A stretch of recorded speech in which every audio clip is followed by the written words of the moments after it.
We live?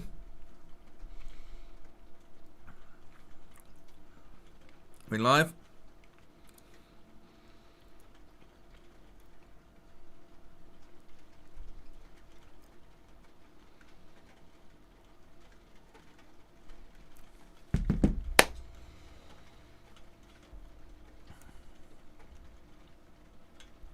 We are live. There we go. We're back, everybody. Yeah, we're back. We're back, baby. Is this all the right size and stuff? I look like there's a little... Hang on. I'll make it the tiniest bit bigger. Alright, now I'm going to come over to here. I'm going to pop out the chat. If I do it on here. Right, let me zoom in a little bit as well. I believe it's starting soon. That's nice. There we go. Right. Alright, no worries, everybody. Got a little bit emotional there earlier, didn't it? Got a little bit emotional earlier. I'm not going to lie. Got very, very emotional. Let me just reply to this. There's a big debate in my previous community at the moment, and I'm in a weird spot with it because, like, you know, legitimately, you know, while I don't agree with stupid things that people say, I think you have the free right to say stupid things, but you also, when you say stupid things, you allow other people their free right to punch you in the face. All right? That's my thing, you know?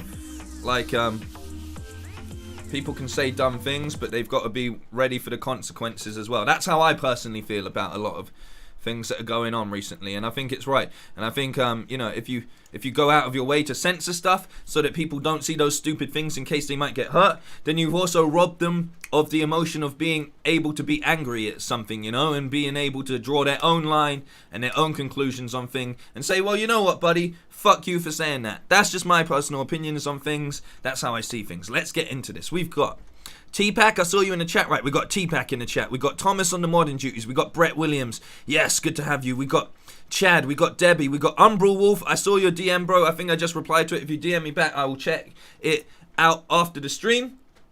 We got Ballistics as well. We got Shannon. Good to see you. We got Ultimate President. Damn, President of Gaming. You better look out. We got the Ultimate President in the chat as well right now. We got Sarah on the modding duties. Here we go. We got Dragon VT. Good to have you back. Abdul, good to have you with us as well. We are warming up nicely. If there's anyone else that wants to leave say a hello, this is just your chance.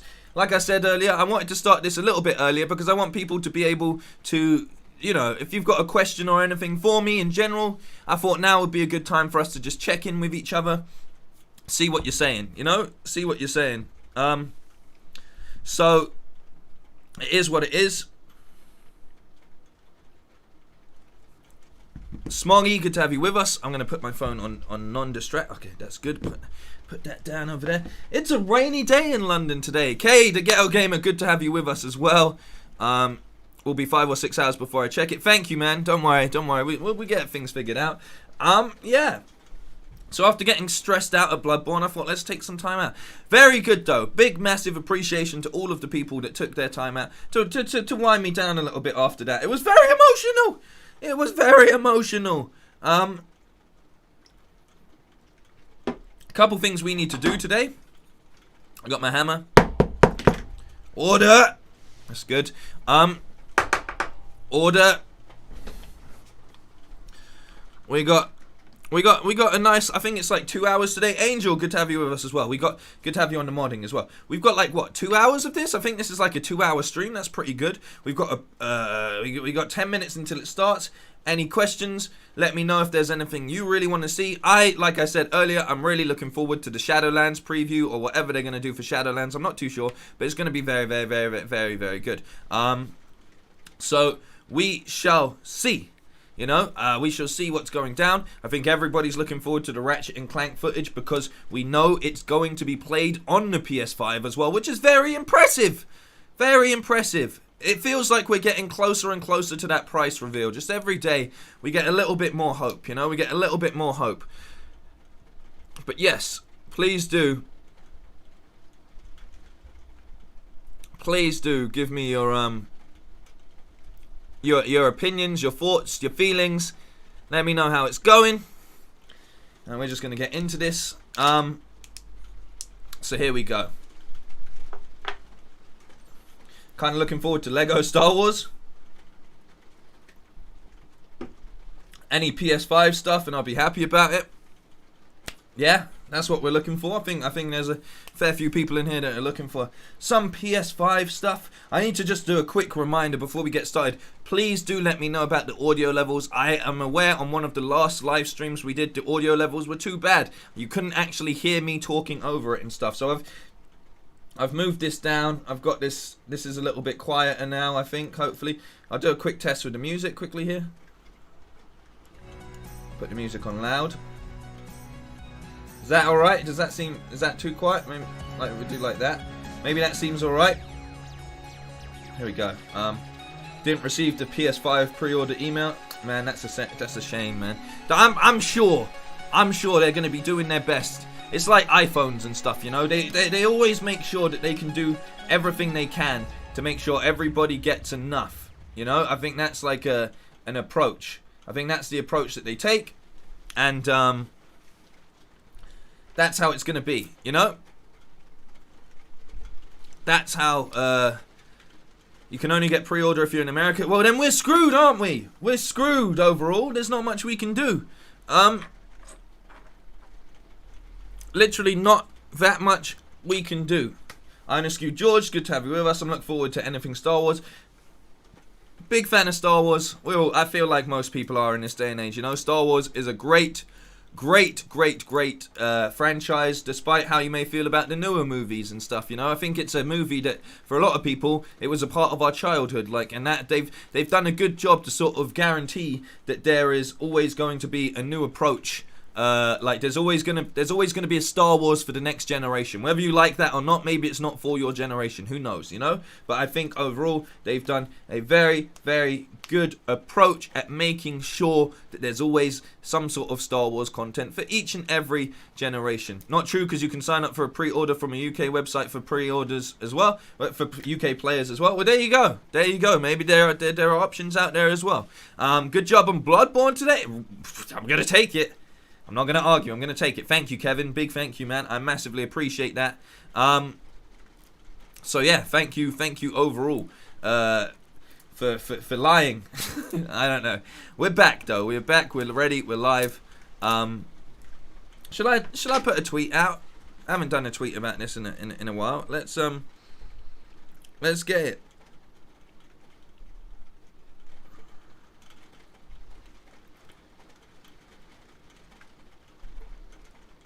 Let's get it.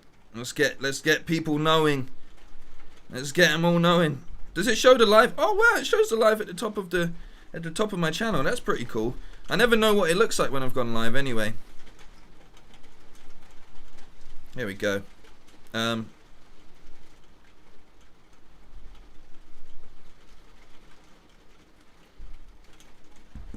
Here we go. Very hot in the daytime here, 34 in the shade.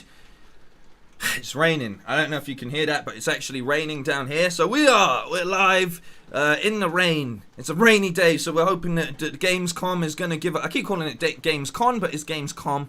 We're hoping Gamescom is going to give us some good news. Heard you were looking forward to Bloodborne too. I just, should I sit up a tiny bit? Just, the game got me finally, man. I tried so well to have resilience, you know, against that game, and it just feels like I did everything I could to try and not let it get to me, and eventually it got to me, man. Like, you can't blame me. It finally tilted me. Part 6 was the time that tilted me, so it's not so bad, you know. It's not so bad. Glenn, hello from the USA. Thank you, man. How's it going over in the USA? How are things over there, man? I hope they're all good. Hopefully it's not raining. British people just like talking about the weather. Like, British people just like talking about the weather. So here we go. Thomas says 6 minutes. We're almost down to 5 minutes at this point in time. My, how time flies. Or I'm just really slow at actually reading back the chat. One of the two. Hey Bam, did you ever do a speed run in any game? No. Speed running's not really my sort of forte. I never find a game where I'm like, oh yeah, let me just play this game to the point where I'm a master of it, because it never works out. It never works out for me, you know. It never seems to work out. Like, but yeah, if there's any game that I did speedrun, it would be Sonic, you know, because he runs fast, so he's already speedrun. Technically, every Sonic game is a speedrun. How about that? Hey, you can expect more terrible jokes over the next 2 hours. Zan says, oh damn, gonna have to watch the Bloodborne streak tonight. Sounds like I missed a good one. Hey, you might have missed the last one we ever do, bro. So I don't know. I find it funny though that people seem to enjoy my anger, which is not good for me. Kratos himself has joined the chat. Big up, Kratos, good to have you with us, man. I know, be better. I know, man, I'm trying. Bam, try Cuphead next for your next game. I'd see, you guys are trying to you're trying to drag me out of my Zen mode. I can feel it. I believe it's meant to be 2 hours tonight. I think that's what I read. I believe it's meant to be 2 hours, which is good because I made sure I went toilet before this, which is all good. I got my KFC in as well. I said I was going to eat a KFC and cheer myself up. So I did that, you know. I did that. Did my best. I speedran Boneworks VR game, finished it in 2 or 3 hours. I can't remember, but my first time play was 11 hours. Well, there you go. You guys are better gamers than me. That's something that you will always try to make sure to remind me of. So thank you so much for that. Now I'm playing. Getting over it would be a nice game for me too. See, getting over it is different. I know what to expect with getting over it, and that's a different level of sort of frustration. That's the sort of game which you just got to get over it. Like you just got to get over it.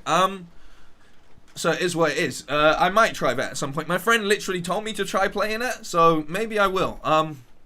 That seems like a good daytime stream though, you know? Seems like a good daytime stream. No Xbox bashing today, sir. Alright, man. Alright, don't worry. I'm not going to, man. I'm on my best behavior. My controller's nowhere to be. Oh shit, my controller's right here. I bet I'm gonna put that over there for safety. That's my good controller. You see, it was like black and it was like grey and blue and shit. Like, it's a nice controller. I don't want to break that one, so we won't. Kratos says you are doing great. We'll support you till you reach the heights. Thank you, man. What a great. Kratos is one of the best fathers in gaming, man. Like, you know what I'm saying? He's here just to bring the positive reinforcement and stuff. Rodney in the chat, good to have you with us. Timo says guten Abend, which is like good afternoon, I believe. Good evening, one of the two. I've kind of forgotten. Someone says nonsense, bash the hell out of Xbox. I'm trying to be fair, but I've accepted recently that I'm not going to be accepted as an actual gamer, as a gamer, until someone tweeted it to me as well, saying no Xbox bash. Okay, buddy. All right, man. All right. You've made your point. Kai, good to have you with us as well. But I've realised I'm not going to be a true gamer until I start to actually just talk crud about Xbox left, right and centre. You know, the old Xbox, you know. Good evening. See, Timo, I'm learning. You taught me something. I'm learning. I'm getting there. I've put my headphones on because we're going to get started in just under a minute, so I should be prepared. Remember, let me know if the audio level's good. Why does this feel like it's starting early, man? It feels like it's starting early. So let's see. There's this mountain of someone getting to the top of the mountain and getting over it, and someone in the chat told him press Control R, which reset him and took him all the way back to the bottom. Oh my god, man. Oh my god. Talkins, that's your tweet. Oh, there we go. Am I following you? I'll give you I think I am. Yeah, I'm following you. Yes, I do a good job, man. I do a good job. Doing a good job. So there we go. Xbox just made a mistake with games. They always make a mistake. They always make a mistake. Here we go. Let's turn the music on. Alright, chat. Alright. Alright, let's not turn the music on. That sounds like it could be a problem. Sounds like it could be a problem.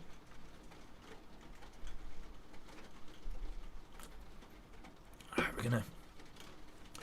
You see that? Look, Peggy 18 warning signs. So on and so forth.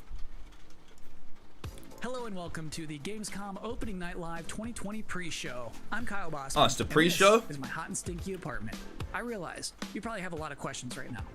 Like, who is this guy? Not that important. Is this the show? No. Just to be clear, this is the pre-show. This is you and me for the next 20 minutes getting excited about Opening Night Live proper. The big show. That one is going to be nice. That one's got Geoff Keighley. That one's got a budget. It's going to be fancy looking. You're doing my job, mate. And then you might be thinking, wait, is the next 20 minutes just this guy with his headband talking to me about stuff? Well, is it? No, it's going to be some of that. But most of the show is trailers. We have world premiere trailers right here for the pre-show. Okay, all right. My job is just to smile at you and fill time in between trailers. In fact, we should, I think, start off with a trailer. We'll talk about Opening Night Live. It's going to be big. Like the best way to kick off a pre-show is just to get right into one. Our first world premiere trailer is a game that was just announced earlier this year at an Inside Xbox event from Bandai Namco. This is Scarlet Nexus. Okay, we got some Scarlet Nexus up in here. The guys, turn this guy off. Bam is better. No, he's got trailers for us. He's got Xbox trailers for us. Didn't you hear him?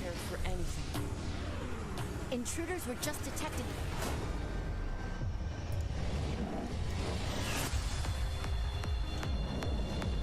All right, what are we looking at here?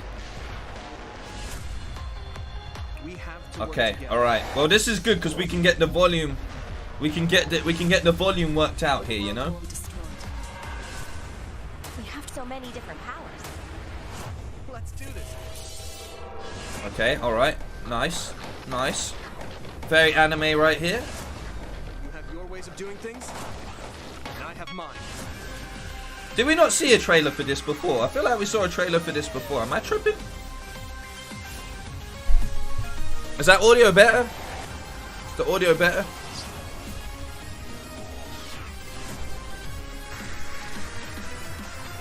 Pre-show equals Xbox time, baby. Alright.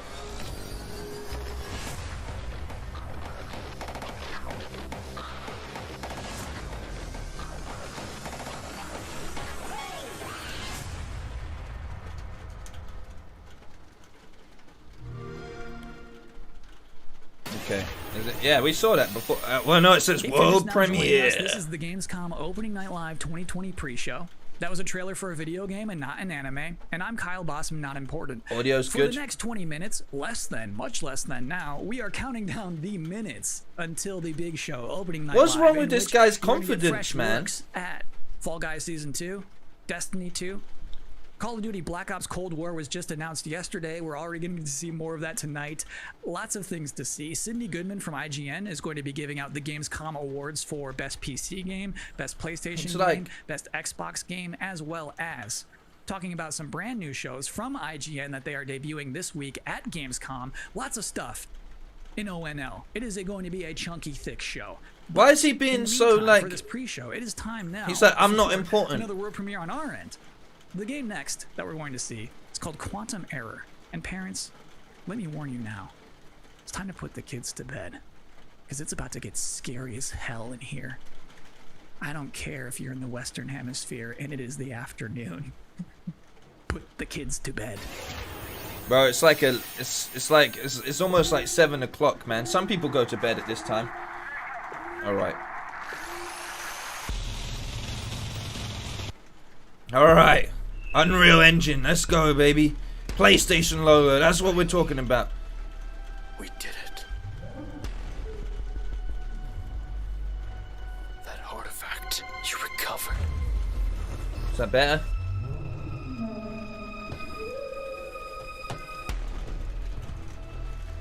The answer to all our questions. Oh, shit.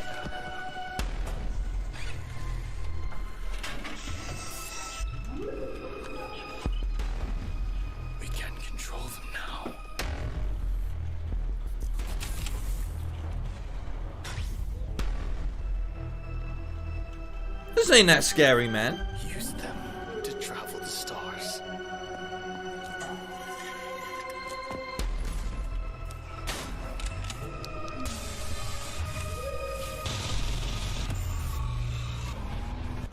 Can I turn this up a little bit for myself? Humanity's reach will be infinite. Hey, infinite, like Halo, you know? That's right. See, me and Thomas on the same wavelength right now. Quantum error, another name for Halo Infinite. Hey, hey! I said there'd be those shots, but exclusive trailers to go, more pre-show to go, an interview with Geoff Keighley. Next up, we have a car brand synonymous with racing and innovation and a key partner of Gamescom for years, Ford. They're about to exclusively reveal the first ever car made with gamers for gamers. Check it out. Ford. Racing. Yo. In 2019, we brought our love of racing to gaming, and Team Fordzilla was born. And that was just Let's the go, beginning. Ford. In May, we launched Project P1 to design a car in collaboration with gamers for gaming. This project was a global first, and our designers let their imagination go wild. Project So on Cars. to our first global announcement. Please welcome our first ever Team Fordzilla Project P1 model. Is the audio okay here? We good? Good? Bad? I'm trying to stop doing the OK logo because white supremacists overtook it, man. You know? They took away the power to do OK.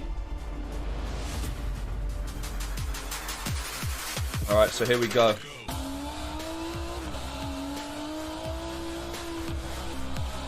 Oh, what is this game? It's Fordzilla, baby.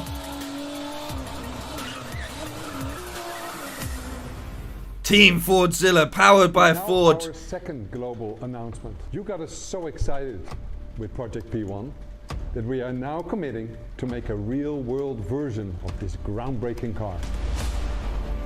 Okay, is that all right? If I didn't have games, I guess I would just be writing a lot more. Video games and writing are absolutely my two favorite passions, and I just managed to combine them into a job. So I feel like, honestly, I probably would have finished a couple of books. If there was no game, what else would I do? I mean, I like tech, but you need to do things on the technology. And so if I can't play things, if I wasn't into gaming, yeah, it'll be a lot of TV watching. If there's out there a I universe respect it. where I'm not a gamer, then I probably would start to game. I think I will try something to put some smile on the face of everyone. Hey, hey. I would watch a lot What a more nice movies guy. and read more books and get bored. Welcome back to the opening night live If pre-show. I wasn't a gamer. Guys, what would you This be if is you weren't a only gamer? the second year of ONL existing, but I think it is safe to say that this year's will be Has my bloodborne unconventional. rage subsided? So to tell us what to expect from Yeah. the show this year, Yeah, it has. please welcome Geoff Keighley. We are now joined by Geoff Keighley, host Geoff. and executive producer name of is Opening Geoff. Night Live. How you doing, Jeff? I'm doing great, Kyle. This is How two are you? different recordings. Doing okay. What's happened to your hair? So, back in April, Gamescom said we're going digital this year. When did you start thinking about ONL? And How that's did he gonna do look? that outfit change? That was Well, we knew last year that we was were gonna quicker. do another ONL. That was this quicker year than a because Beyonce it was a outfit big change on success, stage. but What the yeah, hell? We had no idea what format it was going to take. How did Normally you we do were that? in Cologne. This year we're doing it from Los Angeles. But I actually, Gamescom came to me and said we definitely want to do ONL. It's a digital event for the whole world. So even if we don't have something physically in Germany, we still want to do this show with you. And I said I was Quick doing Summer wardrobe Game Fest, change, and maybe man. we You can did bring that all so these things quickly. together to create this grand finale for the show. And all summer I was really hoping RTX to, off versus to do RTX a show on. that was a little bit bigger than I've been, broadcasting from home here for many months, and I wanted to do something with kind of a set and a little bit of spectacle to it, and bring the whole industry together, and that's what we're going to do. So is it going to be just as long as a regular show? Yeah, we have like 2 hours of stuff to show folks. 2 from across hours, the baby. industry. the big stuff, the biggest games out there like Call of Duty, and then a lot of really interesting titles. Of course, we're gonna have some amazing next-gen stuff in the show, and Fall Guys Season 2, which has become a thing over the past couple of weeks. So the game's gonna be really dead by fun to Season have, 2. Like, the big and the small and the surprises. I don't know what they can do. I'm interested to see. It's a full-blown show, 2 hours. Is it going to be just back-to-back trailers, or are you going to do some interviews and demos? You will definitely see trailers. You will see some extended gameplay demos of some titles as well. There will be a few interviews with a couple of developers. We've got some special guests. And one thing I will say kind of right out of the gate is that this is not sort of wall-to-wall shock and awe announcements of new games similar to last year at Gamescom. We have some really legitimately, big updates hang on, I left my games window open. that Fuck. fans are excited about and meaningful, but the kind of big surprise announcements. We have a few things in the show, and we have lots of great things planned for the Game Awards. But similar to last year, this is really a showcase of like big holiday games. I left my games window coming open next above year my bed and that it's you know raining. about. So I would tell people to set their expectations to be really meaningful updates on existing games versus blowing you away with surprise shock announcements. Fuck. Great. Geoff, I'm personally looking forward to the show. Well, me too. It's been really fun to build this, but even working with our team, it's been challenging to do things safely in the era of COVID, and it's meant a lot to me that Gamescom has said we still want to do this show, and I think for all of us in the industry, we want that big showcase. So I'm just really excited to honestly leave home, do have a set, and you'll see we've got screens and lights, and it's if we do it right, we're gonna hopefully create that magic moment that we haven't felt this summer, right? And a lot of the events this summer have been pre-taped, and they've been great and lots of cool game info. But I really wanted to do something live with a lot of energy to it. So if we do things right, that's what people are about to see. Very cool. Good luck with everything. Thanks, Kyle. Thanks for hosting the pre-show. I'm doing my best. So just so we're all on the same page about what just happened, that was basically an interview with my boss using questions that I mostly already know the answers to. So considering all that, I think that went pretty well. Next up, we do have another world premiere trailer, baby. Vroom vroom honk honk for Dirt 5. This guy, bro. They couldn't have found anyone else to host a pre-show. The worst thing about this is, they were like, oh, you're about to get 2 hours of Geoff. Let's give you another 5-minute segment with Geoff in the pre-show. Come on, baby. He's so awkward, man. Alright, here we go. Not that good, office awkward, Geoff is the man. Vroom, vroom, baby.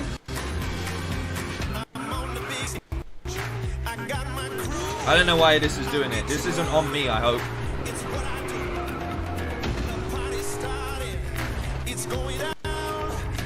I hope it's not on me.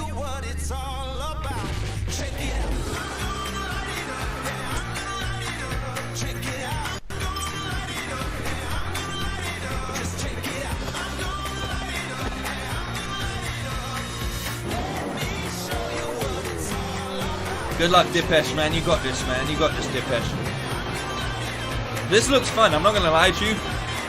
Make a little car, make a little race area. You know what I'm saying? Drive your car around Dirt 5. Dirt 5. Vroom vroom, baby. Vampire. That's it. Try to refresh the website. I'm not on the website. I'm on the stream. I don't want to fuck things up. I'll give it a little refresh while we're in the pre-game. Yeah, I think it's the stream. I'm not sure. Vroom vroom, baby. Do you think a vampire bit a car and sucked out gas? To be continued. It is now time for the part of the pre-show that I've been reading your live comments. I see them right now. Everybody's blowing up, demanding Kyle's 10 reasons to be excited for opening night live. Well, let's kick it off. Reason number 10 to be excited for opening night live. All right, let's hear him, Kyle. Feeling excited for next gen again. Number 9, Geoff Keighley wardrobe reveal. Number 8 reason to be excited for opening night live 2020. Destiny trailers are usually pretty good. Number 7, It will mean this pre-show is finally over. Yep. Number 6, Call of Duty Black Ops Cold War. Number 5, reason to be excited for ONL 2020, Shadow Drops.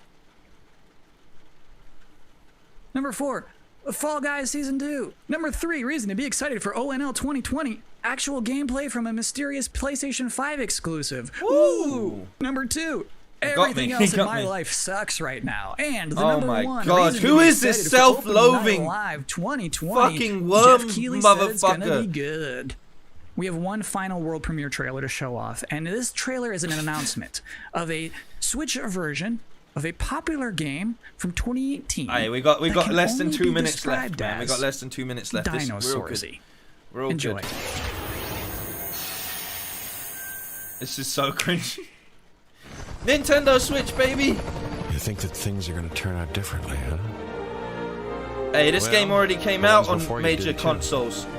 Because they believed that they were in control. I And did a stream for control- this. Well, here's the thing. Humanity is desperate for it. We are seduced by it. This is the real Geoff right never here. really possess it. We got the real Geoff.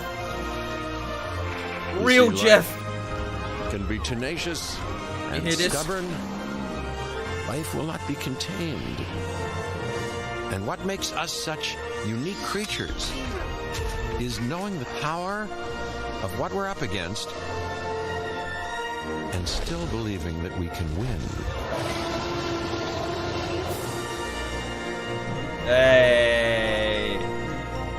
Hey, Switch, you're finally getting to play Jurassic Park like 2 years later or something, man. 2 years later or something, right? That game's sick. I did a live stream for That's that. all we have for you in this very back in the day. pre-show. Please be Like excited for the ahead of it actual coming opening out. night live, in which And we you'll didn't know see what some we were Destiny doing. It was 2, You'll terrible. see Fall Guys Season 2. You'll see Black Ops Cold War. That mysterious PlayStation 5 demo. Some things we've probably never heard of before. I think it's going to be a very good show. I'm personally excited about it. Me. I should thank you, actually, for putting up with my nonsense for the last 20 minutes. It is appreciated. But seriously, enjoy the show. Bye, mate. See you later. Or hopefully not. So what's the plan? Bro, what the fuck? Time to take This control ain't. of our Is this the world. rain doing it to me? When we feel out of place. Is anyone watching the disconnected, stream with this in the and background? Divided. What the fuck? Always repercussions. Do we have what it takes? All right, Bro, I'm cranking it up to the 10. I'm cranking it I'm up. going in. To be Cranking it heroes? What we're doing here could change things forever. Tonight, we bring the world together. You're with us now. We celebrate who we are. Yes, it's humanity's chance to repent. Yo, And they what put we the are. ghosts in here. I'm with you every step of the way. The future of gaming. Welcome to Gamescom. Let's go, Opening night Gamescom. Live.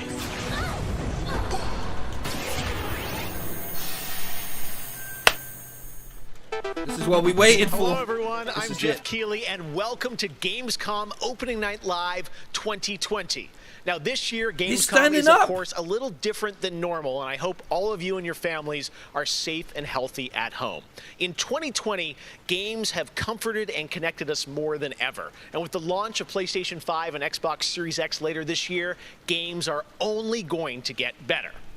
Well, all summer, I was hopeful we could get to this very moment, a big live showcase filled with more than 35 games to kick off Gamescom 2020. Tonight, you'll get a first look at Fall Guys Season 2 and an extended gameplay demo of Ratchet and Clank Rift Apart for PlayStation 5. Plus, we might have a couple surprises along the way, too. But before we start, I want to acknowledge and thank all the game developers, marketers, and publishers who have worked under challenging circumstances to keep us entertained. This show is nothing without them or my production team, and doing a show at this scale safely is not easy, especially when all of you at home have some pretty insane expectations. I hope tonight reminds you why you love to play games. And with that, we're going to move on to our first game with a game that was just announced yesterday. Call of Duty Black Ops Cold War. Straight in and for joining it. me is Dan Vondrack from Raven to tell us about the game and give you an exclusive sneak peek. Let's go. Dan, how you doing? Good, Jeff. Thanks for having me here. This is been cool a dream setup. project for us to work on from nearly the beginning of development. we knew Black Ops Cold War was going to be a direct sequel to Black Ops 1, and we loved the idea of returning to the pillars built the Black Ops franchise: deniable operations, conspiracy grounded in history, and that shadowy world of paranoia. And we get to mix all those together, drop the player into the 1980s at the height of the Cold War, and it's really something that we know would feel relevant to today and also uniquely Black Ops. Well, you start playing with Black Ops, everyone wants to know characters. We saw yesterday in the reveal trailers, some familiar faces. So, Woods, Mason, break it down. How does this fit into the Black Ops canon? You said it's a direct sequel, so are we going to see a lot of familiar faces? Yes. Yeah, part of the fun in making this game was bringing back the iconic characters like Woods and Hudson and Mason and seeing how all those personalities mix with some of the new characters. So the campaign takes place in 1981, and we love that we've been able to have so many connections to the original Black Ops and really be that direct sequel to the game. Now, one thing that I'm really excited about this is you're pushing the storytelling in kind of a new direction with some branches and some options about how you play through the campaign. Can you maybe walk us through your thinking there? Yeah, one of the driving forces from early in development was to say, let's take this Black Ops thrill ride and infuse it with some player choice and some player freedom. Anything we can do to give the player a little more ownership over their experience. So that starts with allowing the player to create their own character for the Cold War campaign. They can name them and pick a military background and really pretend they are that Black Ops soldier that they want to be. From there, we wanted to take some of our missions and infuse optional objectives, multiple paths, and some player choice moments inside some of those missions. And it was fun to find that balance between the hard-driving Call of Duty action and these more non-linear experiences inside some of the missions.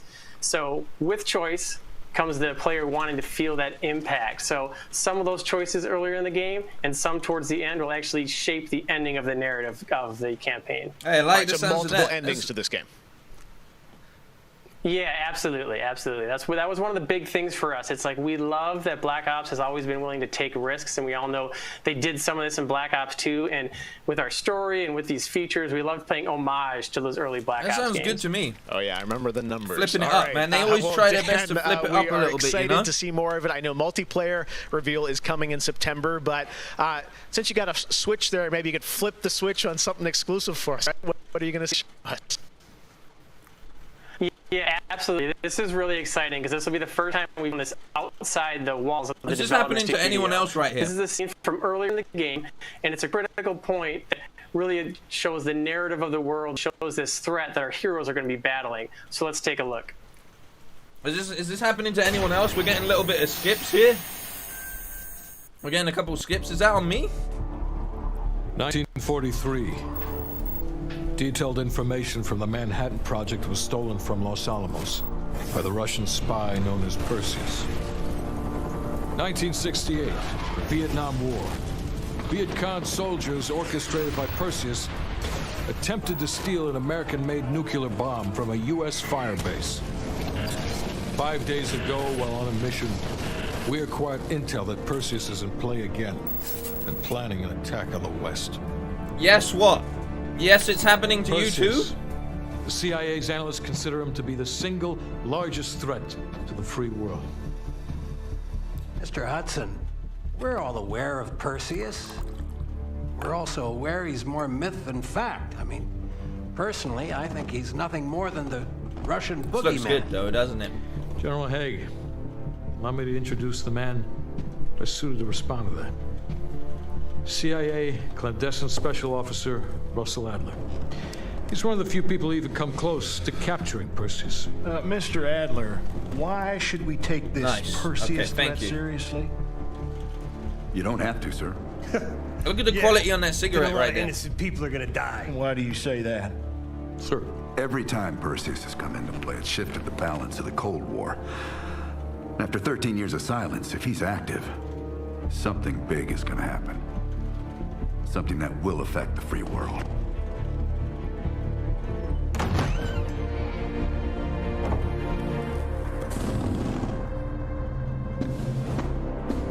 What's the president, yeah? Mr. President. Sir. Mr. President. Mr. President, this is Jason Hudson and Russell Adler. I know their names. Who do you think approved their last mission? Is the threat real? Yes, sir, we believe it is. Can you stop Perseus? We can, sir. I've already submitted the requisition for my team. Sir, their requests are highly irregular. Most likely illegal if the press gets a hold. What the hell are you talking about? American You know who we propaganda? are? Every mission we go on is illegal. Sergeant Woods, plausible deniability is the backbone of our work. Al, we're talking about preventing an attack on the free men and women of the world. Give Mr. Adler whatever he wants. Gentlemen, you've been given an important task. Protecting our very way of life from a great evil. There is no higher duty. There is no higher honor. And while few people will know of your struggles, rest assured, the entire free world will benefit. I know you won't fail us. See, that looks like a real photo, you know? That looks like a real legit photo. Oh. Tonight we have some new game announcements for you guys as That well. looks beautiful. Cutscene Cutscene or not, it looked great. Next-gen narrative action-adventure game from Reflector Entertainment in Montreal. It's called Unknown 9.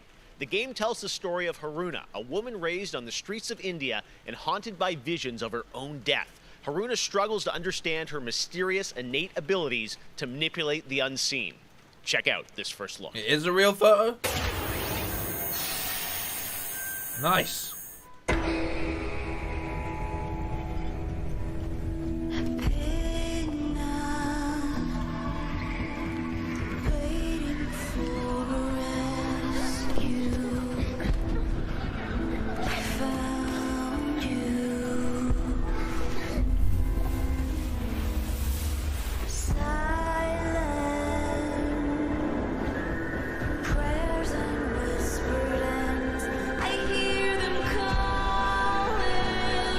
Hey, this has got my attention right now. She's got like observer hockey.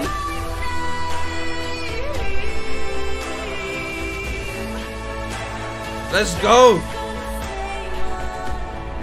She's the Oracle. She's the legit the Oracle. Did you see that?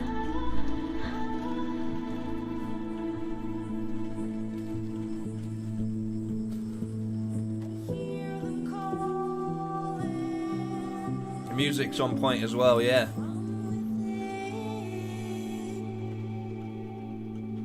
Good job.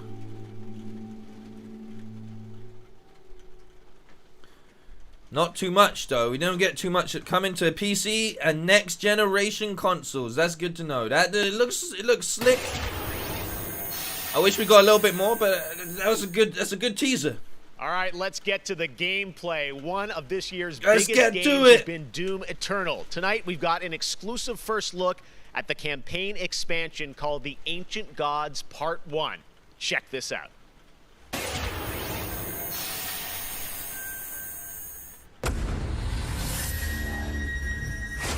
We have been allies for some time now. I knew who you were the moment you set foot in the room. Your gifts. Doom, baby.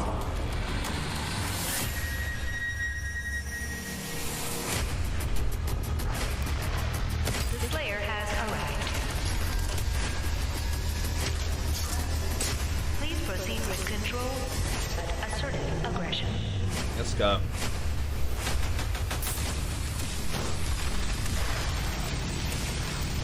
Okay. Man, they're cutting in between gameplay and cutscenes here, though. Come on.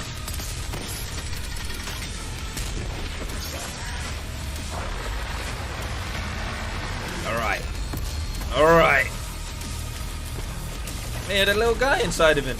You see that? He had a little guy inside of him.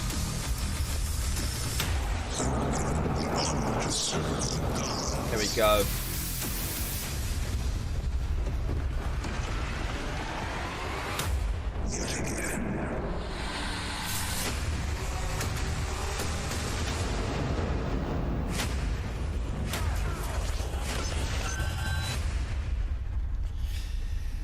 They're teasing us tonight, man. They're teasing us tonight. Can you feel it?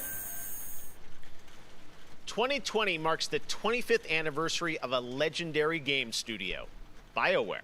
Tonight, Casey Hudson and the team wanted to give everyone around the world a little taste of what's next. Casey, over to you. Hey, Geoff. It's great to see you again. You know, 6 years ago, we were on the stage with you at the 2014 Game Awards, accepting the Game of the Year for Dragon Age Inquisition. And since then, we've been imagining new ways to use next-generation technology Old God of War? to bring the Yeah. world and characters of Dragon Age to life. We're still in early production, but we thought it was time to give you the very first look at how BioWare's passionate team of developers are crafting this very special game.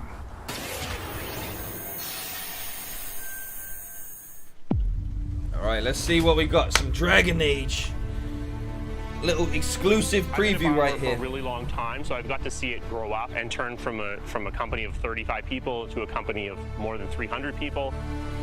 Let's go, BioWare. There's amazing people in the industry. There's amazing stories to be told with other people. I love that character so much. We're very experimental here at BioWare, so we're always coming up with new stuff. We're always trying to improve, innovate, and bring new characters to life for our players and fans to enjoy. They're like, take your tablet out into the woods. The world of Dragon Age really has got it all. It's got frontier stories, it's got mystery, it's got hard-boiled detective stories. And of course, it's all wrapped up in kind of a fantasy setting. You really feel like you're the hero in the Dragon Age world and you're saving people. Dragon Age to me, you really feel like you're the Dragon Age. To play it. I am really excited about the future of Dragon Age.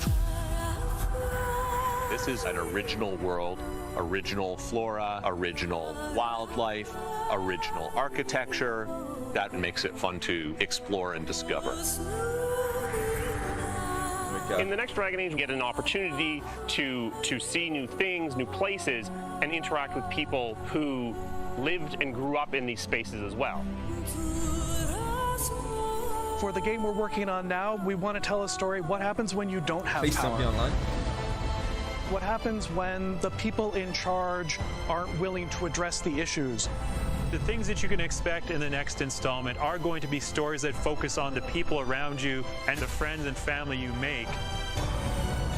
Something that we'll be able to look forward to in This dog Dragon worked Age on this game. is a really close relationship with game characters who really become real for you. We want characters to either be loved or hated. One of the best examples of that is Solus. Half the community wants to kill him, half the people want to marry him, then another part want to do both. They call me the Dread Wolf. What will they call you when this is over? Dude's just doing the voiceover in his room. I respect that. Can I do that? Motion magic technology, and that makes it way more realistic when you're looking at the characters and the way they walk and move and interact in the world. Players want that suspension of disbelief that this wonderful collection of digital pixels is actually a living, breathing soul. No, it's okay. That's the good kind of rumble. I actually design bosses. I help with the creature design team as well. So I do all of like the big threats that you have to go up against. Nobody dies on my watch. For the Wardens! Choice Yeah, let's get it, son. As a franchise, the decisions you make can affect change in the world. Decision making can mean that a party member lives or a party member dies. And it means owning your outcome and reactivity to the choices that you do make. I just love the possibilities that Dragon Age offers us, and I'm excited to explore a lot more of them. To me, that potential is what gets you up in the morning. That guy's standing there like The Rock. Fantastic opportunity every time. Hey, do you think if they record all of the voice acting in different locations, it's going to sound a bit weird, like depending on the people's setup?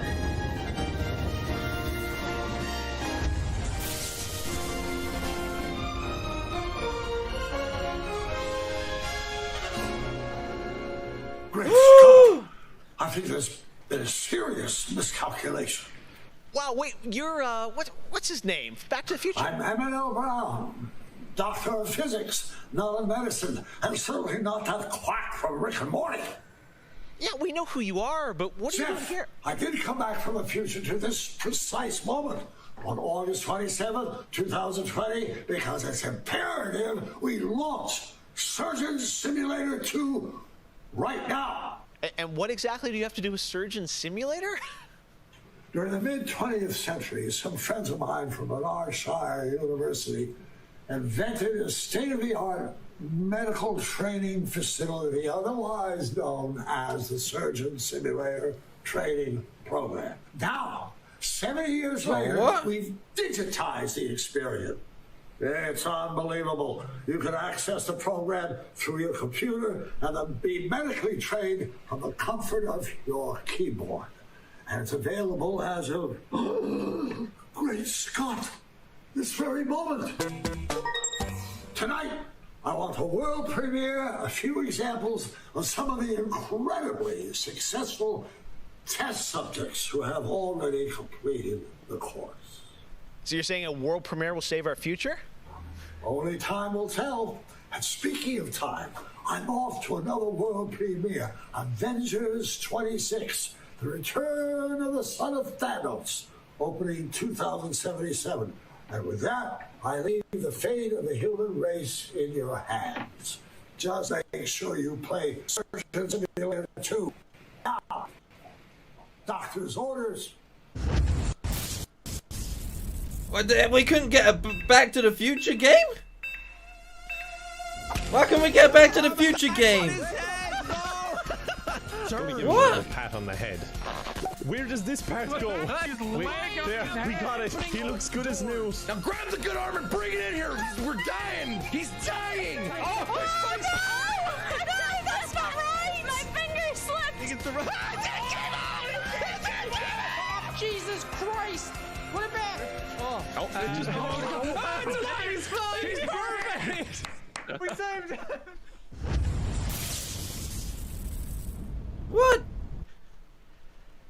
Doc Brown introducing Jacksepticeye. They pulled the Doc in just to trick us, man. Opening night live. All right, well, if you thought that crossover was kind of crazy, wait until you get a load of this next game announcement that I don't think anyone probably saw coming. Check this out.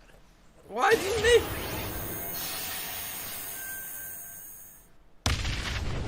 I don't accept Telltale games as real games. Fuck Telltale. Or even fun games a lot of the time. You'd think they would be, but just... Man, I played the Batman one and that ruined it for me, man. F's in the chat, boys. How old is that guy? He's been old for, like, forever as well, right?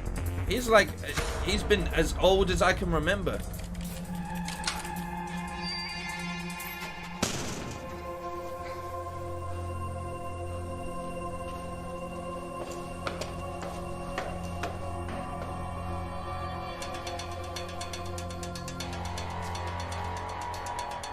Napoleon Dynamite? Let's go, baby.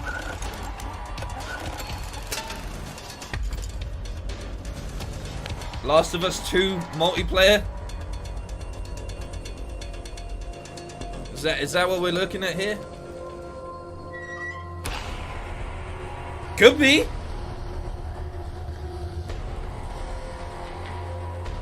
Could be right here.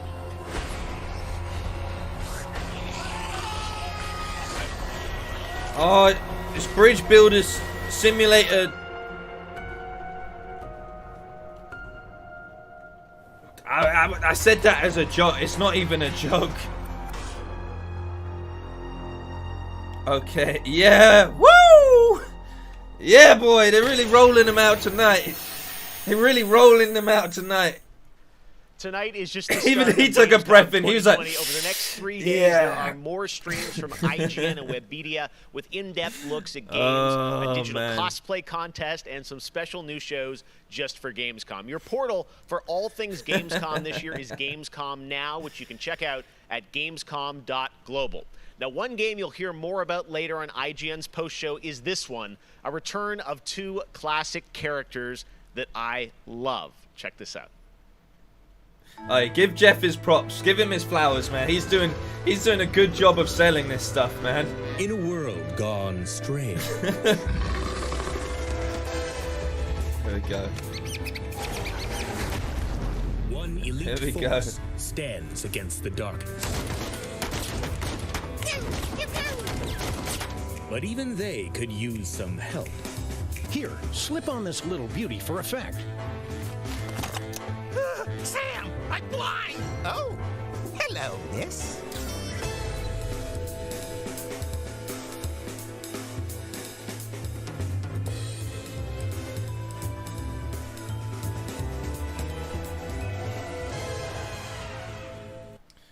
The return of Sam and Max. There we go. All right. And now it's time to say hello to my wonderful co-host for ONL from IGN. Please say hello to Sydney Goodman. Thank you, Jeff. What's up, everyone? I'm Sydney Goodman, and I am thrilled to be here. Gamescom is always such a fun event, and throughout the show tonight, I'll be She's telling not in you a about all the CGI different ways place. that They IGN is booked involved the in this year's studio. festivities. But first, They didn't even I have an give award you to a announce. CGI the place. winner of the Best Nintendo Switch game is Little Nightmares 2. Huge congratulations. Like I said, IGN is going to be here for all of Gamescom with great shows such as the Gamescom Studio, where you can find me and my co-hosts for all day long. She turned up in content, Andre the interviews, Giant's dev talk, outfit. and You more. see that? Plus, we have Gamescom She's Awesome wearing Indies, Andre the Giant's the show outfit. with and for indie developers. That premieres Saturday, August 29th at 7 p.m. Central European Time, so be sure to tune in for more announcements and special guests. And now, let's go back to Jeff for our next big world premiere. Awesome. Thank you so much, Sid. We are so excited to see what's in the Gamescom studio and also Awesome Indies, and I'm going to be on the Daily Show tomorrow, so looking forward to that. All right, well, on to our next game. In the next World of Warcraft expansion, players will journey beyond the mortal world of Azeroth to a place where no living soul has set foot before. The Shadowlands, the afterlife of an entire Warcraft universe. The infinite realms of the Shadowlands are watched over by different factions, known as Covenants, each holding dominion over a different aspect of the afterlife. And depending on how someone lived their mortal life, they may end up as part of one of these Covenants when they cross over into the Shadowlands. Today, we're excited to give you a closer look at the noble and pure Kyrian Covenant from the realm of Bastion, who are charged with carrying the souls of the dead into the beyond. So sit back and get ready for the world premiere of Bastion, the first in Blizzard Entertainment's new 4-part series of animated shorts called Afterlives. Enjoy. Yeah! I'm so happy right now. I'm so happy. Let's go.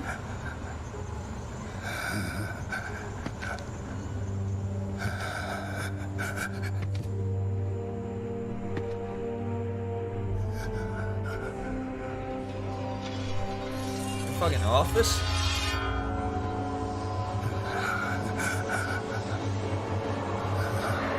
It is. Light, save my soul.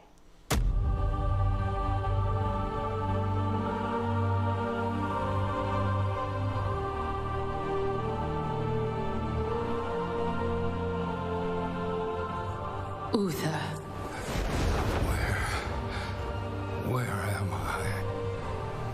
Welcome to Bastion. Yeah. You led a truly selfless life, and for that, you have been chosen. Chosen? To shed your mortal burdens and join the ranks of the Ascended, serving to ferry the souls of the dead unto the Shadowlands. Let's go. Serve the light, and my work is not done. There is an evil that must be... There is no evil here. The darkness was sealed within the Maw long ago. You're wrong. He destroyed my home, murdered my people and my king. He must be punished. You are an aspirant now. You must accept your new purpose and purge yourself of this desire for vengeance. What I desire is justice. Listen to that music, Devos, why are you training this soul? It is beneath your station as a paragon. He cannot let go. He continues to demand retribution for his death. And this concerns you? Let's go. Many souls take eons to ascend. Yes, But this one seems broken, Thenios. Unlike any soul I have seen. I have begun to wonder whether he was deemed worthy of Bastion. By mistake. Be careful, Devos. I would not let the Archon hear such a thought. In time, he will forget. Trust our ways. Trust. Why are they like the angels in Dragon Ball Z? They're all blue and shit, you know? Like Whis. We're gonna be get trained by angels? How long? I mean, he's blue as well. Until you are ready to ascend. And what is keeping me from ascension? Nothing but the memory of your mortal life. How can I forget when I can still feel his blade? It's a 4-part animated series. That's what this all is. They're not allowed. They didn't need to announce anything more. Who did this to you? He was my student. He betrayed us all. Show me. Yeah. Let's go, Arthas. The Lich King, right? Fucking stabbing man and shit.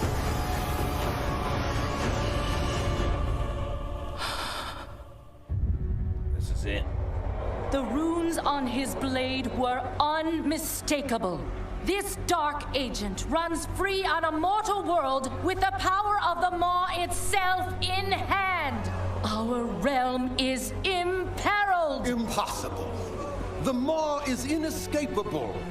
You must return to the path. If he had purged his life, we never would have known of this calamity. The path is flawed. Enough! The order of the Shadowlands depends on the execution of our eternal charge. You will abandon this course. As you command, my Archon. I don't know why they put this in, but I'm here for it. Uther, the time of your ascension has come. I thought I was not ready. Do you wish to see him punished? I do. Then prepare yourself. Let's go, baby. We're gonna be angels and shit. I hope.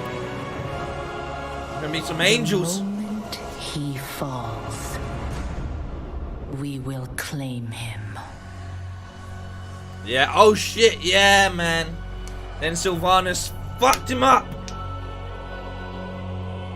I was fucked up the most recent Lich King and fucking destroyed the Lich King's helmet and shit. Arthas fell to fucking his brethren. Only darkness. My study of the law is terrible, but it is what it is. So they fucking claimed Arthas. Now, cast him into the maw. Return him to the darkness he served. His eternal suffering awaits. He was my student. Yeah, throw him away, bro. What he did, and take your vengeance. Not vengeance. Justice. It's not a trailer. It's they're doing a 4-part animated series, and this is part 1 of the animation. It's not a trailer. It's It's part of a series that we're getting to see right here. Don't make me get all defensive. Don't make me get all defensive. Alright, it's also an adult. It's not a cutscene. It's not in the game. It's an animated series that they're dropping before the game. That's what they're doing. And our friends at Blizzard want you to know the wait is almost over. Here we go. Let's go, baby.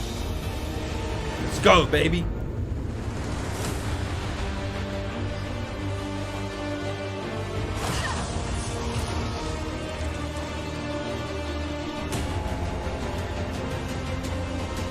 Finally!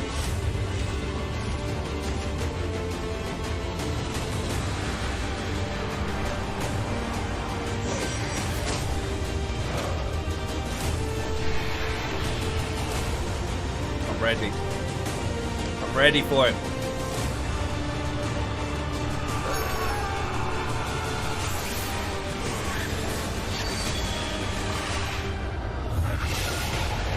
Oh, it's gonna be fun streaming this one.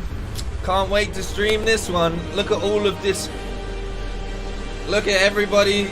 Everybody so happy.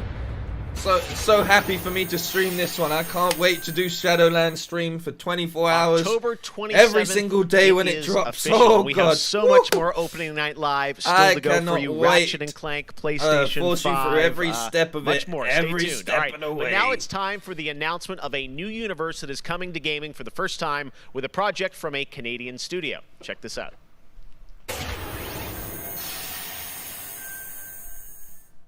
They have returned. They corrupted.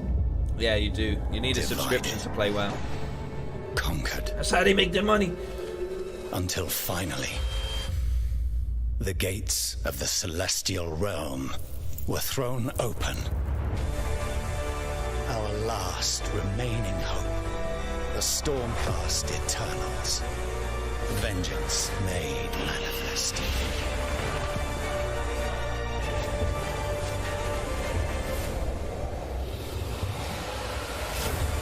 Unbound, unbroken, we will take back what the dead have ravaged.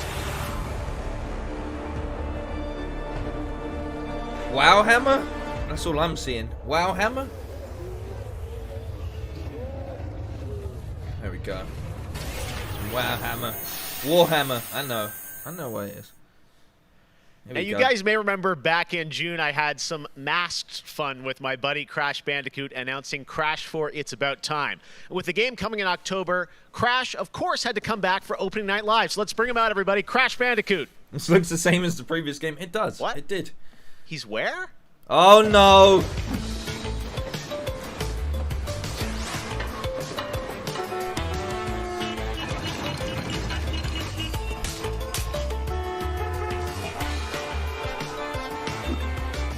They got the suit out again, man. They've been using this suit all the way through. They had to get it out again, man.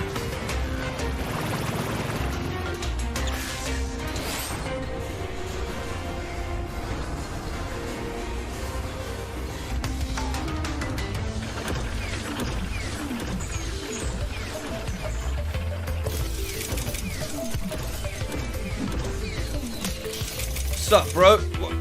Well, what's the point in wearing a mask if you're gonna shake hands? Didn't get the memo about Gamescom, but to tell us more about what we just saw, I'm joined by Lou Studdert from Toys for Bob. Lou, what did we see there with Crash and the Gamescom bot? Apparently you saw him wandering around Cologne, but what he was hinting at was kind of our reveal of what we call flashback tapes, which are a brand new style of level that we are announcing here today. Okay, so how do these flashback levels kind of play into the overall Crash 4 narrative? Yeah, so the way that the flashback tape levels work is that they are kind of a peek back in time to the 90s when Neo Cortex was actually testing on Crash and Coco before the events of Crash Bandicoot 1. And they're kind of these devious puzzle rooms that we've made, and they're really hard and they're really awesome and they're super creative and we can't wait to get people's hands on them. Yeah, no, I got to play a demo of this a few weeks ago, and that was a challenge, so I can't imagine how nefarious these are. How are they going to be sort of integrated into the game? Are they optional, like offshoot stuff, or how do you get to them? Sure. So players actually have to collect the flashback tapes in the levels themselves. They're an object that they can pick up, and to actually pick them up, they have to reach them in the level without dying. It's kind of our homage to the death routes from the original trilogy. So players have to reach these objects in the level, pick them up, and then once they get them, they'll get access to these unique levels. So beyond the pure challenge, what other fun? How are these fun for players to kind of experience, and what do they get to do in them? Sure. So one of the things that we did was we actually used these as, like I said, puzzle rooms. Really kind of fun, nefarious, devious ways for Crash to really express. They've really done a lot of promo for this platforming game, you know? Kind of aspect of gameplay that we know and love about the franchise. But then narratively for us, it was really cool to layer in kind of a unique perspective to the franchise. This is the moment when Cortex is really excited about the prospect of Crash being on his team, because Crash was originally created by Cortex, and so this is a weird point in time that's never really been explored in the games before. Awesome. All right. Well, Crash 4, It's About Time looks phenomenal, Lou. We cannot wait to check it out in October. Thanks for joining us. Yeah, thanks for having me. Awesome. All right. Well, we will be right back after this for more Gamescom Opening Night Live. I was going to say we're getting a commercial break, but technically everything's a commercial. I have become terror. Let's go. The unseen predator. A rupture that obliterates without warning.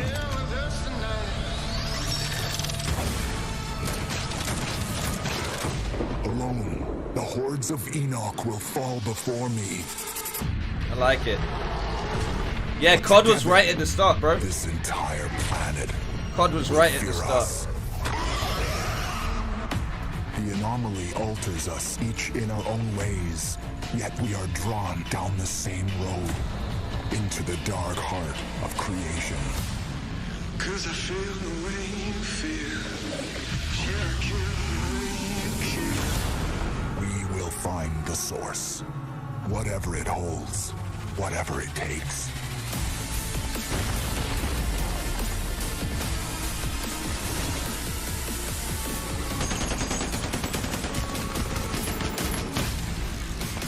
Do you see that Matrix shit?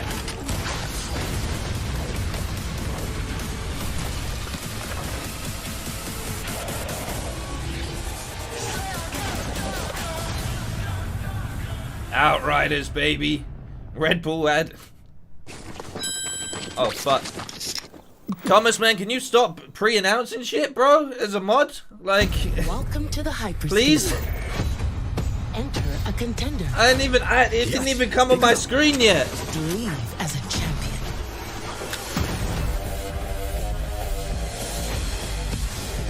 This is it.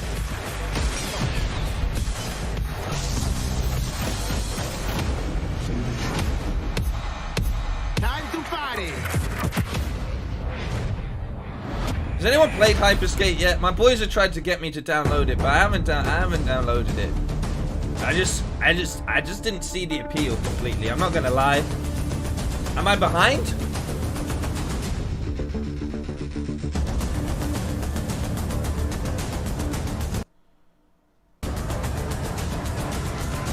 I've refreshed it a couple times. I shouldn't be behind. Welcome to Necromunda. I can see you're new here. Let me get you up to speed. The Underhive's named. I can see you're new here. Let me get you up to speed. The Underhive's named well. A sprawl of humanity suffering away like ants. Deep underground where we ain't causing trouble turning into but such a jaded boys gamer. and girls, no matter how loud we are. And do we ever make some noise? Every Orlok says they could shoot the tail off a lashworm and they'd splash your head from 20 Who's paces this brick to say guy? they couldn't. I I don't want rate to it. say immortal, but when their armor, blood, skin and will are of iron, it's a potent combo. Why would someone like you want to know about an all-female gang of psychopaths, drug dealers, killers, cloners and... Oh, makes sense. And Escher will cut you up just for the fun of it. Goliaths are big. That's it. Anything smaller than them doesn't deserve to live. And they're just as happy filling you with lead as they are smashing you to pieces with a power maul. Now, John mixing Paul that in the whole chat, pot as together always. in a place like this, you can imagine what happens. Chaos, gang warfare, for wealth, for power, hell, sometimes just for fun. They got So, think you're ready? Necromunda Underhive Wars comes to PlayStation 4, Xbox One and PC on September 8th. Hey, I like that. Do you think the yellow team is going to be terrible in that as well? Extremamente fidedignas e realistas, eu acho que também se encontra em formas mais expressivas e absurdas, quebrando cada vez mais esses paradigmas de formato de videogame que a gente tem e sendo usado mais do que nunca como uma ferramenta de expressão artística.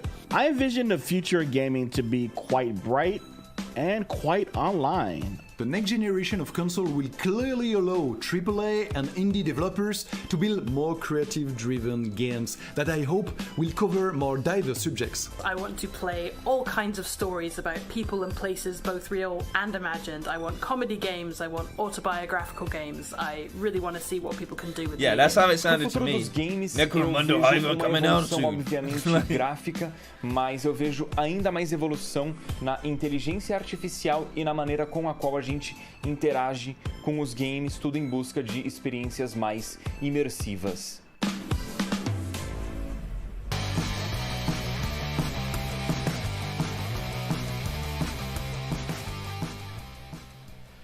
You know, one of the things I love about opening night is that we can show you the biggest games in the industry and I also really want him to do smaller an titles outfit that should be change. on your radar. Please do an outfit So pay change. attention to this next game. It comes from a team of 2 in Sweden, it's Tuxedo come back to Labs. me. Over the past 3 years, developer Dennis Gustafsson has built his own game engine to realize his vision for a fully destructible game world. What he's building has absolutely blown me away, so I asked Dennis to prepare a TS, special trailer just how's for it tonight. going, my friend? I hope you're equally inspired by the ideas in this next game. You're Definitely tuned into one me, to watch. tuned into the Tear Gamescom. Opening night live. Good to have you with us. Where's FIFA? I know. Look at them Minecraft trees up in there. You see that?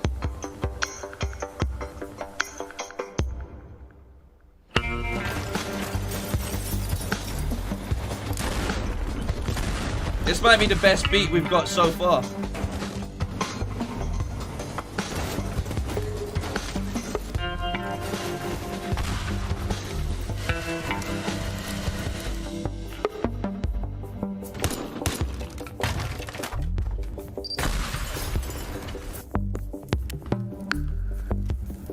This does look very fun. You're correct, Thomas. It looks very, very fun. I'm a sucker for these pixelated looking games, man.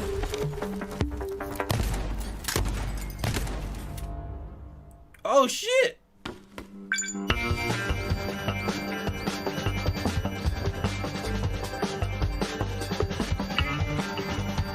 I like the vibe of this. I like the vibe of this.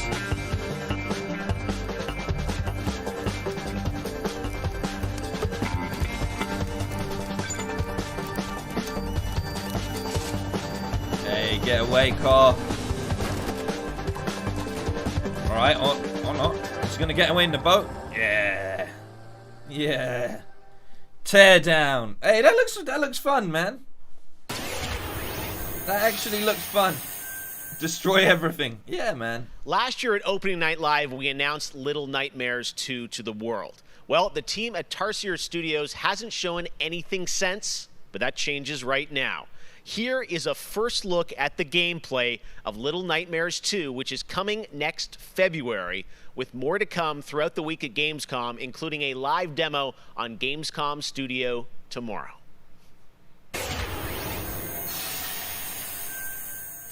I like the way they're using the set, you know? The way they're using the set's very interesting. Nice. All right, thank you.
I like this. This looks way scarier than that game they showed us earlier. Oh, is that Slender Man with a hat on? It is a Slender Man with a hat on.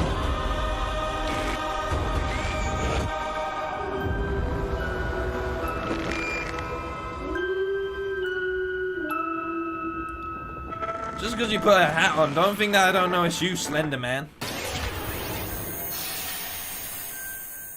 Play the first one. It's a good point. It's a good point. I'm WWE Hall of Famer Jerry the King Lawler. It's King! And I'm reuniting with my old buddy Mauro Ranallo to bring you all the over-the-top action in WWE 2K Battleground. Mamma mia! Why didn't they put King and JR in? What? Is JR dead? Please don't tell me JR's dead. Is JR dead? This arcade-style video game is over-the-top outrageous, with Puppies! over 70 WWE superstars and legends brawling it out like never before. I miss King. Oh no! Hold on to your toupee, Mauro. Look out below. WWE is LIT. You know, I'm a little bit old school than Mauro, so I can't wait to see these WWE legends teach these kids a thing or two. And you know what? Here's a closer look at the insane action. It's a great evening for WWE action. Oh, wow. Take that, Mauro. Man, it's so good to see the Bella Twins at their best. And now, let's keep this party rolling with another matchup. Oh, look out, Mauro. The Undertaker has risen, and Finn Balor is about to be taken for his last ride. Yeah. Mamma mia, what a move! Finish him! Oh, no! He just hit the snooze button. How do you lose like that? What's the matter with you legends? This is just an example of the pandemonium that you're going to experience when you head to the battlegrounds. Whew, that's a big toy hammer. Oh, I can't believe my eyes. Seth Rollins delivers the stomp. What a night. What a night. This is the greatest thing I've ever seen. Pre-order WWE 2K Battlegrounds today and brawl without limits. No, I'm not gonna. Mamma mia! I'm not gonna. Sorry, Mauro. I know that's your line. The game does. I just want a good wrestling game. Even more awards to announce, so let's get right down to it. The winner I of just the want a Best good Action wrestling Adventure game. is Watch Dogs Legion. The city needs a resistance. And it starts with you. What do you say? He split him in half.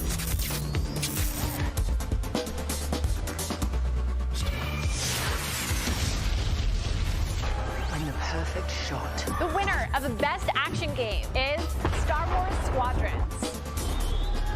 Yeah. Yeah, This is gonna be close. We're getting to. It's slowly getting good now, aren't we? We're slowly getting good. The winner of Best Multiplayer Game is Operation Tango. Hey, look at the afro, baby. Let's go. To save the world. Let's go, baby.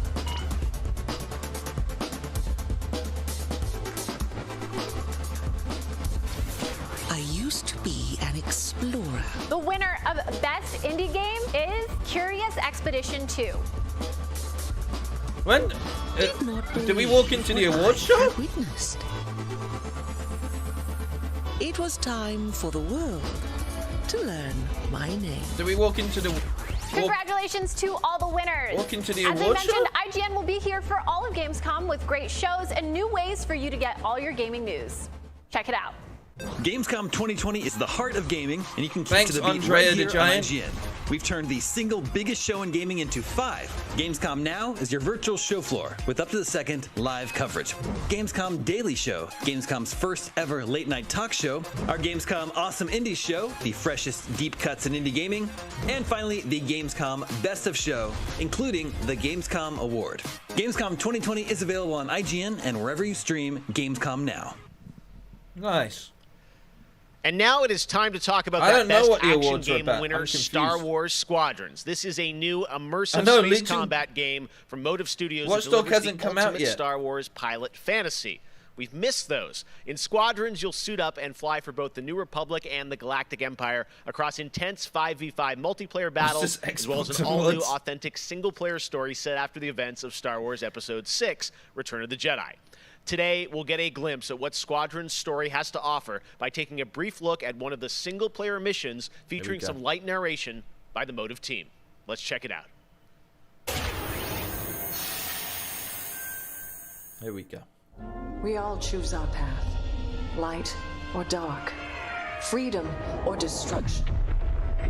The Empire chose to destroy Alderaan in order to spread fear and douse the fires of rebellion. But the heroic pilots of the Rebel Alliance have chosen to keep fighting, to show the Empire that we are not afraid. It was their bravery that ended Palpatine's reign and brought about our new Republic. However, the Empire lives on, shattered though it may be. As I speak, Imperial forces are edging toward the Bormia sector, hoping to end our new Republic before we find our footing. That's an alright Leia impression, let's be real. That's not so bad. That's a pretty good Carrie Fisher. But the galaxy is changing, and you can be a part of it. With the It's not great, but it's a pretty good Leia Organa approach. Can end. Make a choice.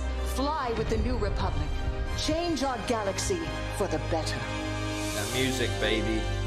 Hi, I'm Suzanne Hunka, narrative producer on Star Wars Squadrons. Okay. Our single-player story is one of daring pilots and deep-seated rivalries. Take Titan Squadron. Hunt down this Starhawk and eliminate it. Gladly, Admiral Sloane. Over the course of the story, you'll fly as two pilots on opposite sides of the war. And, like all modes in Star Wars Squadrons, you'll have the option to experience every mission fully immersed in VR. Wedge Antilles. There we go. Rogue Squadron. I hear you're the reason I was able to finally get a comm through. Hey! Today, we're giving you a glimpse of an early Imperial mission behind enemy lines. One of our spies, Agent Thorne, has discovered vital intelligence on Project Starhawk. Your mission is to extract her from an orbital outpost above Hosnian Prime. Behind enemy lines, you'll have to eliminate perimeter defenses. The outpost is defenseless. When you've secured the area, you will escort the Gladius to the outpost, and our extraction team will acquire Agent Thorne.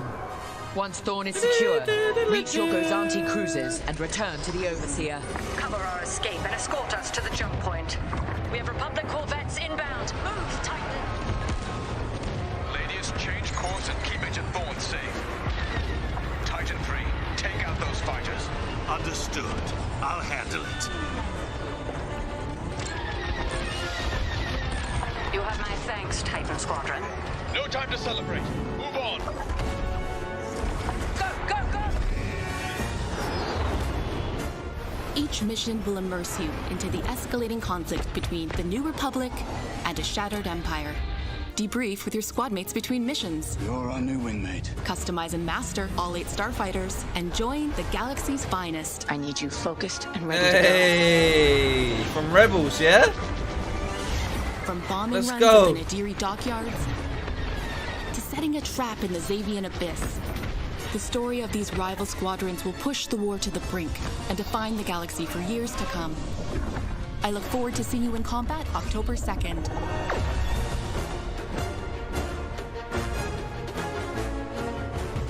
I like that. That's a good tagline for advertising. It's a good tagline for advertising right there. Pilots wanted. You know, that is smart, not all smart EA has to share from a galaxy far, far away today. At Star Wars Galaxy Edge, you can enter the world of Batuu, where you can visit Oga's Cantina or jump into the Millennium Falcon on a run to Smuggler's Cove. It was this incredible adventure at Disneyland Resort and Walt Disney World Resort that inspired The Sims' latest game pack. Check this out.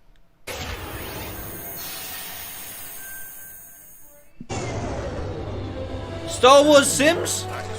I'm gonna start playing Sims, baby! I'm gonna start playing Sims! Yeah, boy! Fuck it!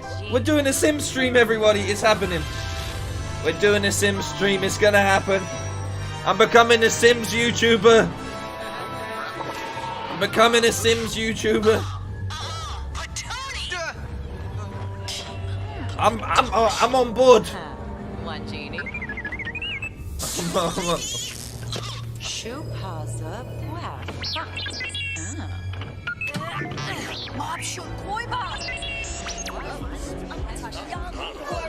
Rise above the influence. Resist me. Simp, I mean Sims.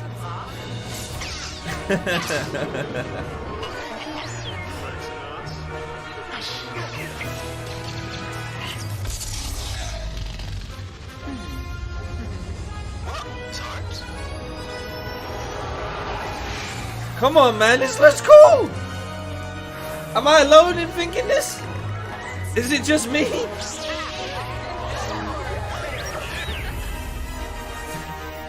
Yeah, babe,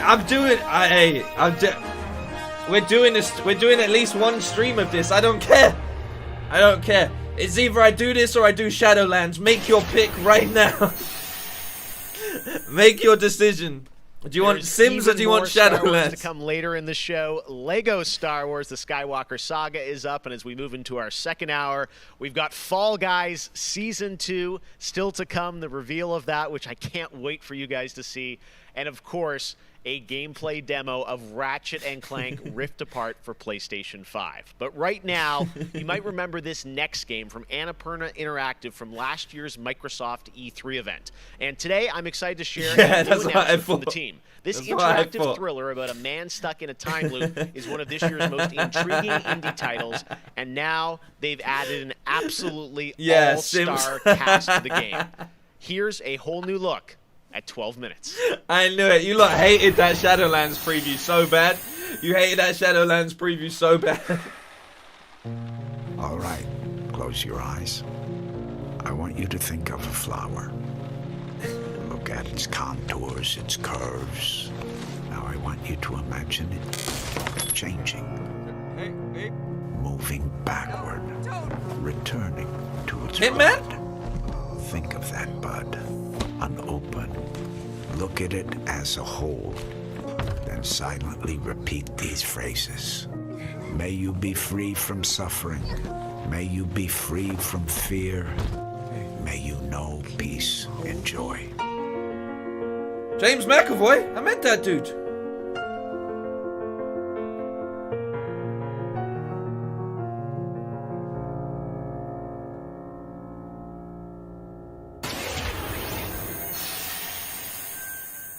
We might even stream that one. That's going to be a really special indie game. So glad to announce that here on the show.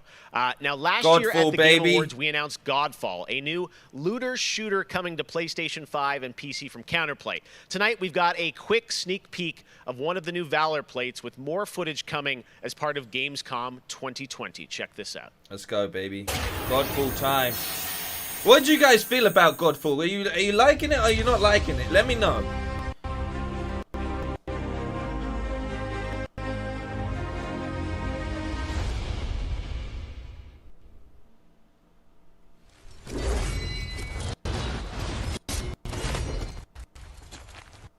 Come on, stream. Pull it together.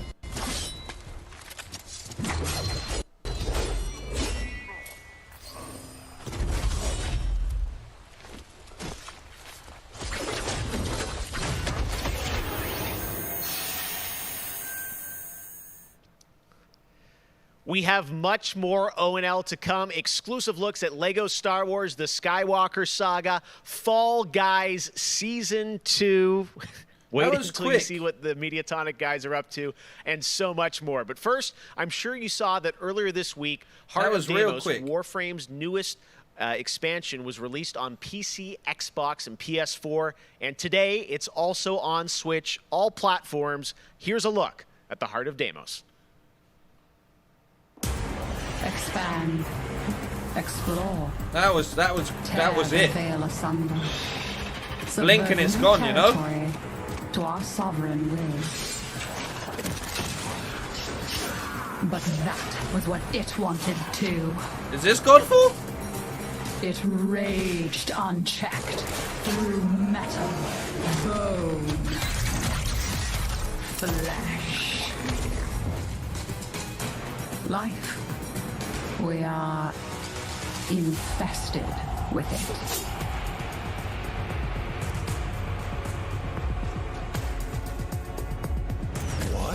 visitors? Now, the gateway is failing. The jaws close.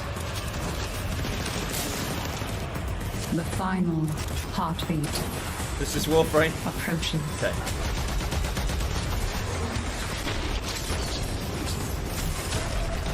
Have you tried turning it off and on again? But before we fall, we shall scream. There is one who will hear the heart of Deimos.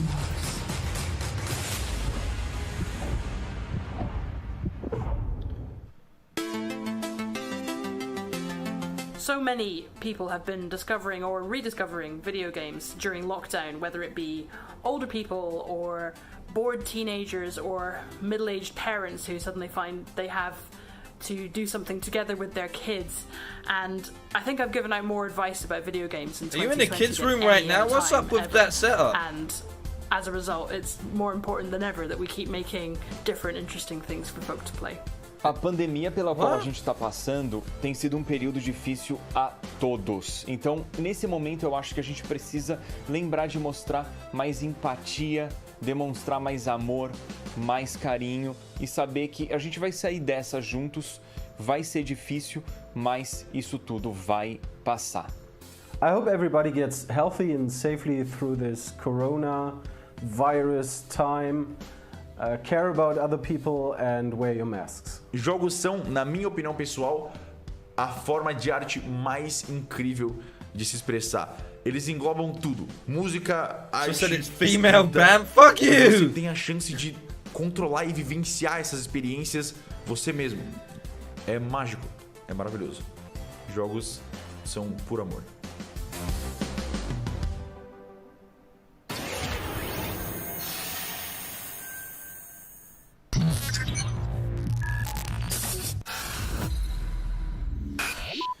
We go, baby.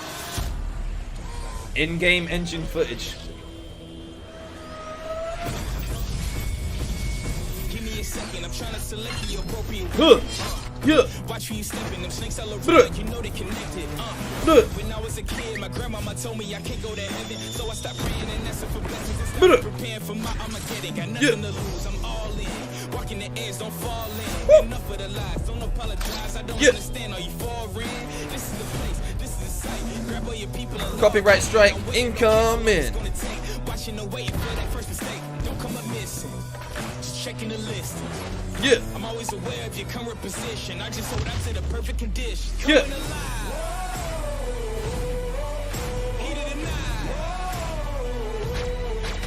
Now is the time. What's going on? Is that Zenyatta? You see that? Am I fucking this up by doing this? I'm not getting the fucking copyright thing today. We're gonna get enough from all the trailers anyway. Some idiot always has to put some actual song in, yeah, just to make their trailer seem like it's better. Goddamn Gundam Wing ripoff, like, man, what are you doing, bro? Just play this music.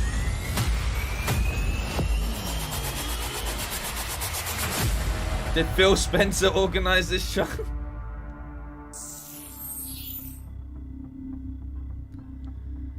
Hey. Alright, buddies. All right, guys, we're back officially into hour 2. We've got an hour more of great stuff to show you. Destiny 2 Beyond Light. Stasis, you're going to see a brand new look at that. I'm not going to lie. Fall Guys Season 2 and Ratchet and Clank for PlayStation 5 and so much more across the next hour. They're holding on to Fall Guys Season 2. That's their, like, it just is the start of Gamescom 2020.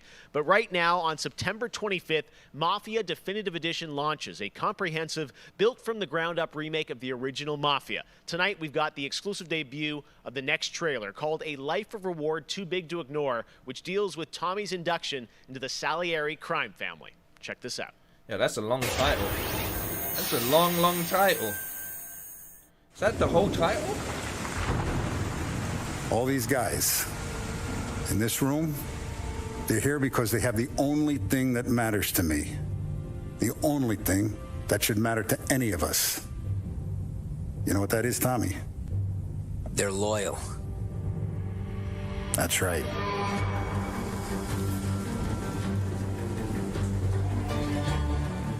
One day you're busting your back, doing an honest day's work in a city that's been trying to scrape you off its heels since the day you stepped off the boat. And the next you're stuffing your pockets full of Salieri's dirty money.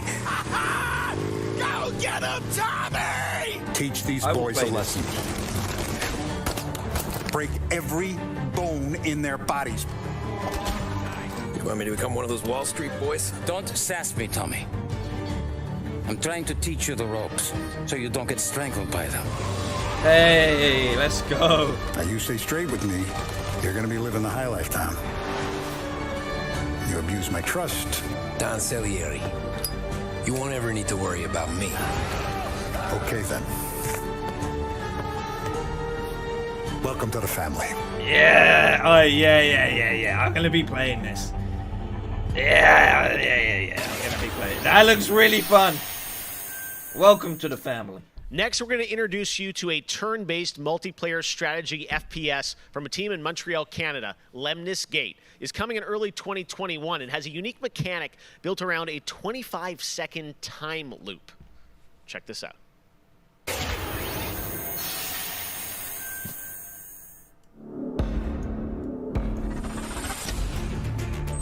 Is the audio all good with everybody? Is the audio all okay? Should check as we get into the second hour.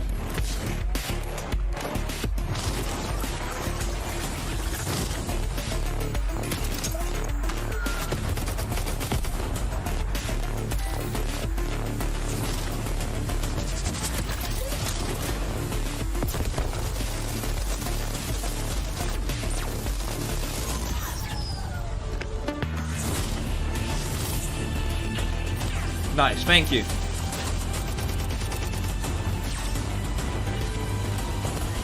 Yeah, do it, Angel, man. Order that food, bro. It's Gamescom, baby. It's food. Make sure you get that needed nutrients.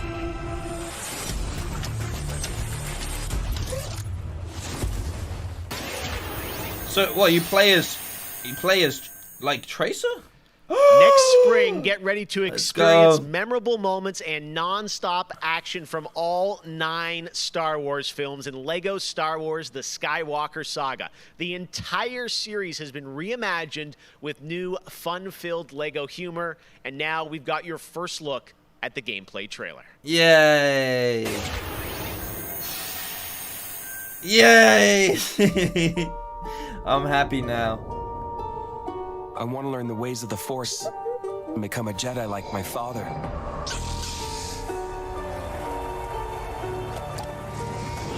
The Force is unusually strong with him. That much is clear. Twisted by the dark side, young Skywalker has become. Yeah. Kenobi, you're my only hope. That boy is our last hope. No, there is another. I'm from the Resistance. Your sister Leia sent me. We need your help.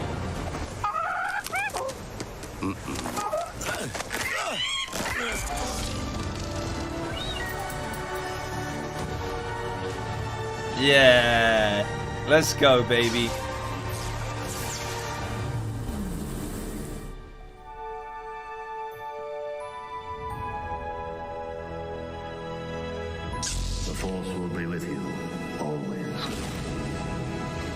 This looks great. Reggie, good to have you with us, man. I know you like this one. It looks great. Punch it. Not him, the Falcon. You literally miss nothing but Call of Duty, really, man.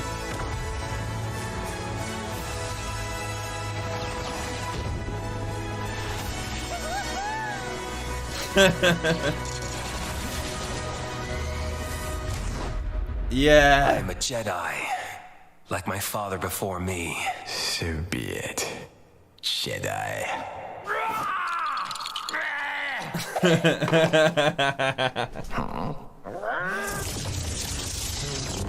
Yeah.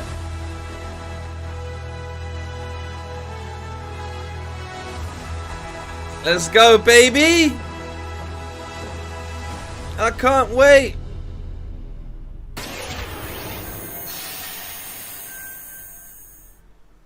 Man, Lego Star Wars looks so fun coming to next gen as well. All right, we'll be right back with more world premieres from huge new games like Ratchet and Clank, Rift Apart, Medal of Honor, Above and Beyond, and Destiny 2. But before that, here's a look at a game that is launching tonight on Nintendo Switch and Steam. It's called Struggling from Frontier, a fun physics-based platformer where up to 2 players control Troy, our fleshy hero. Check this out, and remember, you can play this tonight.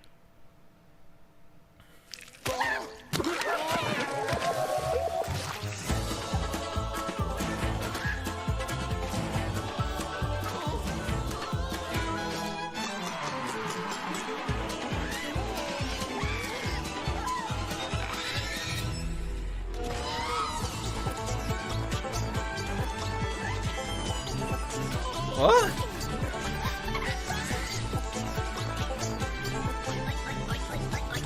What?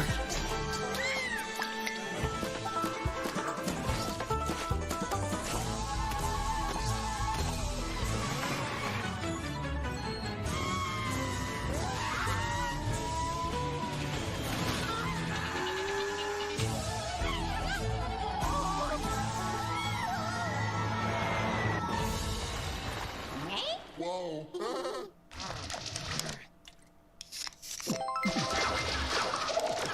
Yeah, he said Medal of Honor. That's what I was thinking as well, Simon. Like, did he just legit throw that in there?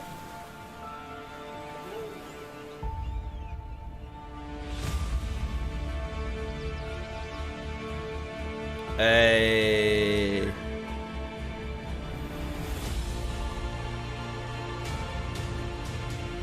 Remake?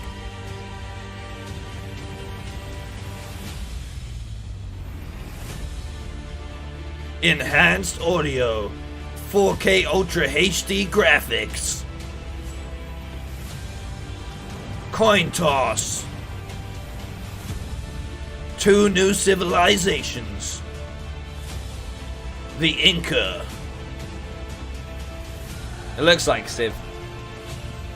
The Swedes. 2 new game modes, historical battles, the Art of War challenge missions, cross-platform multiplayer,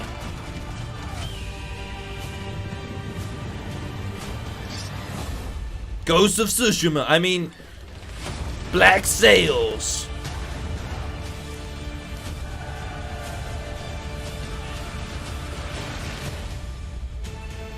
yeah. Age of Empires. Free. The definitive edition. Let's go. Yeah, boy. Age of Empires. Hey, that looks fun, man. That looks fun. Unfortunately, not Civ 6 DLC, so... Where are we? We're near Little Hope. Did you hear that? What more proof is needed that the devil walks among us in Little Hope? Hey, they got the Bloodborne voice actors up in this.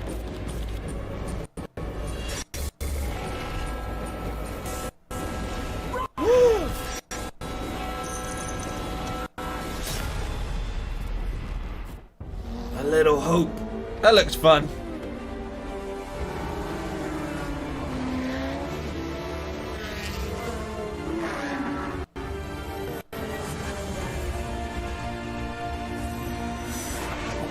When Brits say H, it sounds like Hitesh. Like H, Hitesh. What?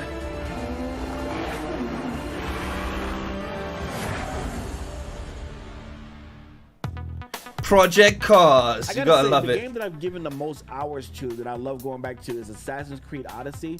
Not to say, since Origins came out, this new reboot of Assassin's Creed, so to speak. That was my first time getting into it, and I have put almost 400 hours into Assassin's Creed Odyssey. At the moment, I enjoy to play Fall Guys with my friends. It's very funny, easy to learn, but hard to master. I have a few games that I binge play, games that I return to every year. Halo. I knew she was gonna say Halo. I knew she was gonna. She always says Halo. She loves Halo so much. I casually binge Animal Crossing, and I've been doing that basically all year. I haven't put down Animal Crossing since I downloaded it. I find the daily repetitive rhythm so soothing and predictable. Although, much like my house, my island is still a complete 10. Up next, we have the award for Best Microsoft Xbox Game. And the winner is Tell Me Why. Congratulations to Don't Nut Entertainment. That came out like today. I swear it came out like today. How are we meant to know? You'll be happy to know that IGN is going to help you digest all that info with Gamescom Daily Show, where you can get all the daily highlights in a late night show experience from gamers for gamers. Back to you, Geoff. Thank you very much, Sid. And he legitimately did say 400 hours. Tell Me Why, a really important game that is out now that you can play on Xbox and Game Pass. And as we know, there's a lot going on in the world, and that goes beyond the pandemic. Between social conflicts we're seeing in the news and acts of nature, we can see how vulnerable we as people can sometimes be. And now I think it's as important time as ever to remember to come together and support one another. We are a global gaming community. There are millions of people watching tonight, and I know we're all here because we love games, and we know that games are good in the world and can bring us together, and I think we've all felt that in 2020. So I think that's really important to remember amongst all the games and trailers. All right, well, one way as a community we can come together. What did he just say? The Gamescom Forest. Gamescom has launched a reforestation project by planting a Gamescom forest together with the community. Gamers worldwide can go to gamescom.global and donate to plant more trees. So let's plant a forest together. All right, well, now we're going to move on to another game, and this one was announced back in May. Chorus is a dark space combat shooter where players take control of Nara Dude said on a one quest gay. to destroy the dark cult that created her. One gay. Delivering rich, ray-traced 4K 60 FPS Why did he say that? on next-gen hardware. Here is Why the did he first say look that? at gameplay from Chorus.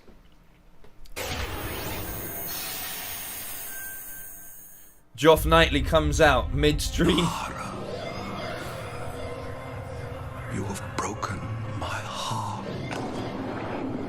Oh, come help me. You will be broken.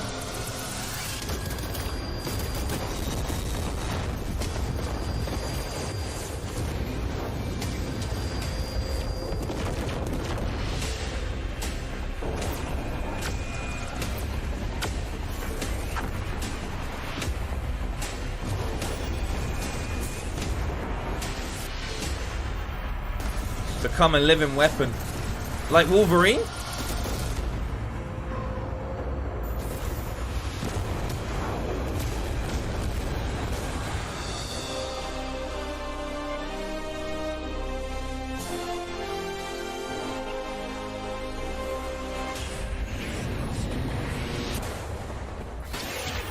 Next game, please. Next game, please. How many crowns have you won? If one game has defined the summer of 2020, all right, look, don't is ask Fall personal Guys, questions like that, bro. in London and Devolver. Don't be game asking is personal setting questions like records that, and all right? putting a much-needed smile on It's one everyone's crown. face. It's Fall one Guys, crown. I think represents Why our you gotta industry disrespect me at like its this? absolute best. Well, soon the Fall Guys experience will evolve with Season 2. There's a lot of new stuff coming, and tonight, Mediatonic is about to give you an exclusive sneak peek at what's next. Get ready. I think the internet is about to freak out. Here it is, Fall Guys Season 2. 0, exactly. I'm glad I'm not the only one. Hey, I'm Joe. I'm the lead game designer on Fall Guys Ultimate Knockout, and I just want to reach out and say thank you to everyone who's been playing and enjoying the game so far. As a team, we've been looking at all the fan arts, the memes, and the montages that people have been posting online, and the response to the game has really blown us away.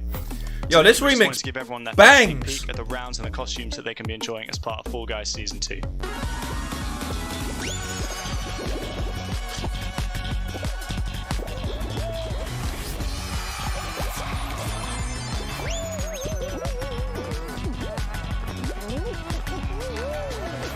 In Season 2, you'll be dressing your Fall Guy as a medieval hero and competing across brand new rounds inspired by epic quests from the Middle Ages.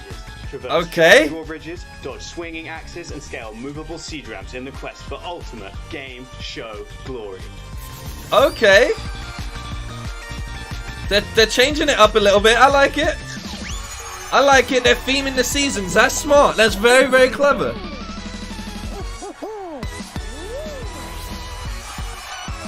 Get a little wizard's hat.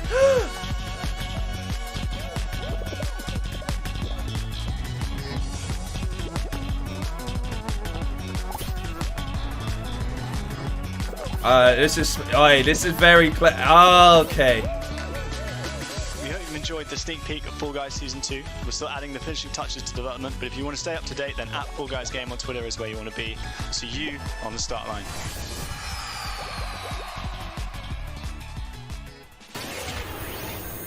Clever. Very, very clever. Very, very smart. My father has Colorado in the palm of his hand, and he's afraid to close his fist. I am not.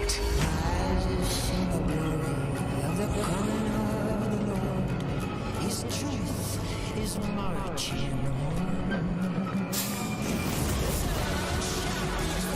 What is this?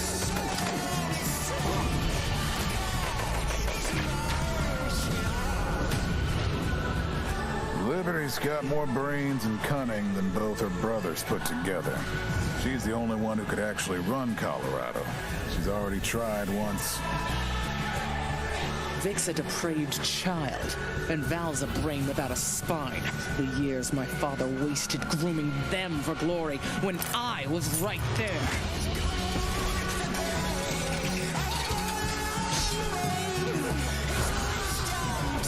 Yeah, I don't know what the music's about.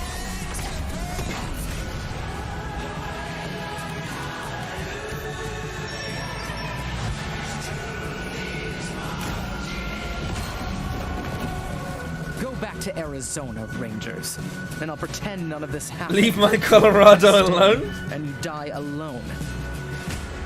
Wasteland 3. Horizon Zero Wasteland. Oh damn, that's a console game? I really haven't found any new appreciation for gaming at this time, because my appreciation for gaming before couldn't be higher. Com certeza, jogos multiplayer preenchem completamente a conexão social que eu preciso ter com outras pessoas nesses tempos de isolamento. E é o mais próximo que a gente pode ter de experiências reais com pessoas que estão longe da gente. You get to travel all over the world in games, which is something I've always taken for granted. At the moment I'm playing Ghost of Tsushima, and you know, I kind of prefer it to the real Japan just because I've heard that in real life they don't let you run around with katanas. I appreciate games a lot more than films, music or whatever, and it's just fine for me to have the time to play with friends or even with my family, to have a lot of fun. I've been mostly at home with small children, and gaming is the only thing that I get to do for myself anymore. I find it's not only an escape, it's also a way to challenge my brain. Gaming is becoming clearly more important for a lot of people. You know, play is a natural instinct, and from Animal Crossing to The Last of Us Part 2 or Ori, yes, it's definitely an incredible time now to be a gamer, yes. Why can't they ask more people? Hey everyone, I'm Vince Sampella, head of Respawn Entertainment. I'm a guy that's way too old to be wearing a Medal hat of Honor like Above this. and Beyond, we knew we wanted to bring the series back to its roots. The Medal of Honor franchise is known for its powerful and exciting single-player stories that put the player in the boots of a soldier who was there. It's a series that is grounded in history, which tells emotionally authentic stories. Peter Hirschman, who directed the original Medal of Honor in 1999, is back at the helm of this project. You'll hear more from him in just a bit. Peter and I actually worked together on Medal of Honor Allied Assault in 2002, and I'm really happy he's joined us at Respawn to craft a completely new experience in VR. 2002, The team bro. is creating a riveting and emotional journey through World War II like you've never seen or played. It weaves in the personal stories of the veterans and survivors of the war through powerful interviews that help set the stage for what players will experience. It's more than just a game. And we could not be more excited to show the world the next look at Medal of Honor Above and Beyond and the game's action-packed story. Let's take a look. Medal of Honor used to be it, bro. Medal of Honor used to be it. I see, I'm old enough to remember that. come on, stream. I know this is the first time some of you will see combat. I know you're scared. Let me be clear with all of you. I'm scared too.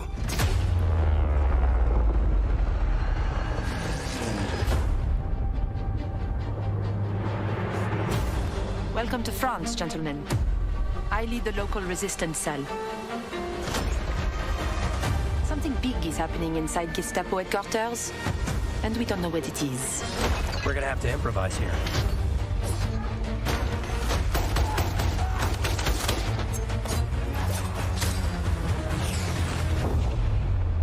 Members of the resistance are perhaps the bravest people It's looking kind of fighting in VR. this war. But you really should stop. There is no future in it. Sorry to interrupt, Lieutenant.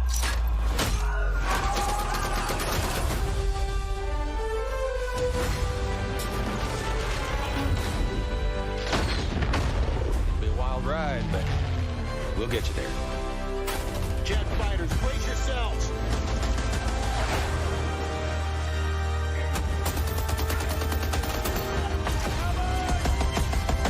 Hey. Like I said, boom.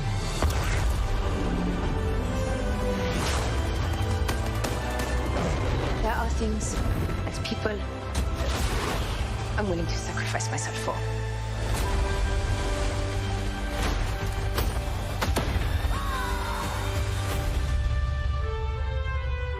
Somehow this motley crew has been tasked with saving civilization. God help us all. Is this on the Wii? That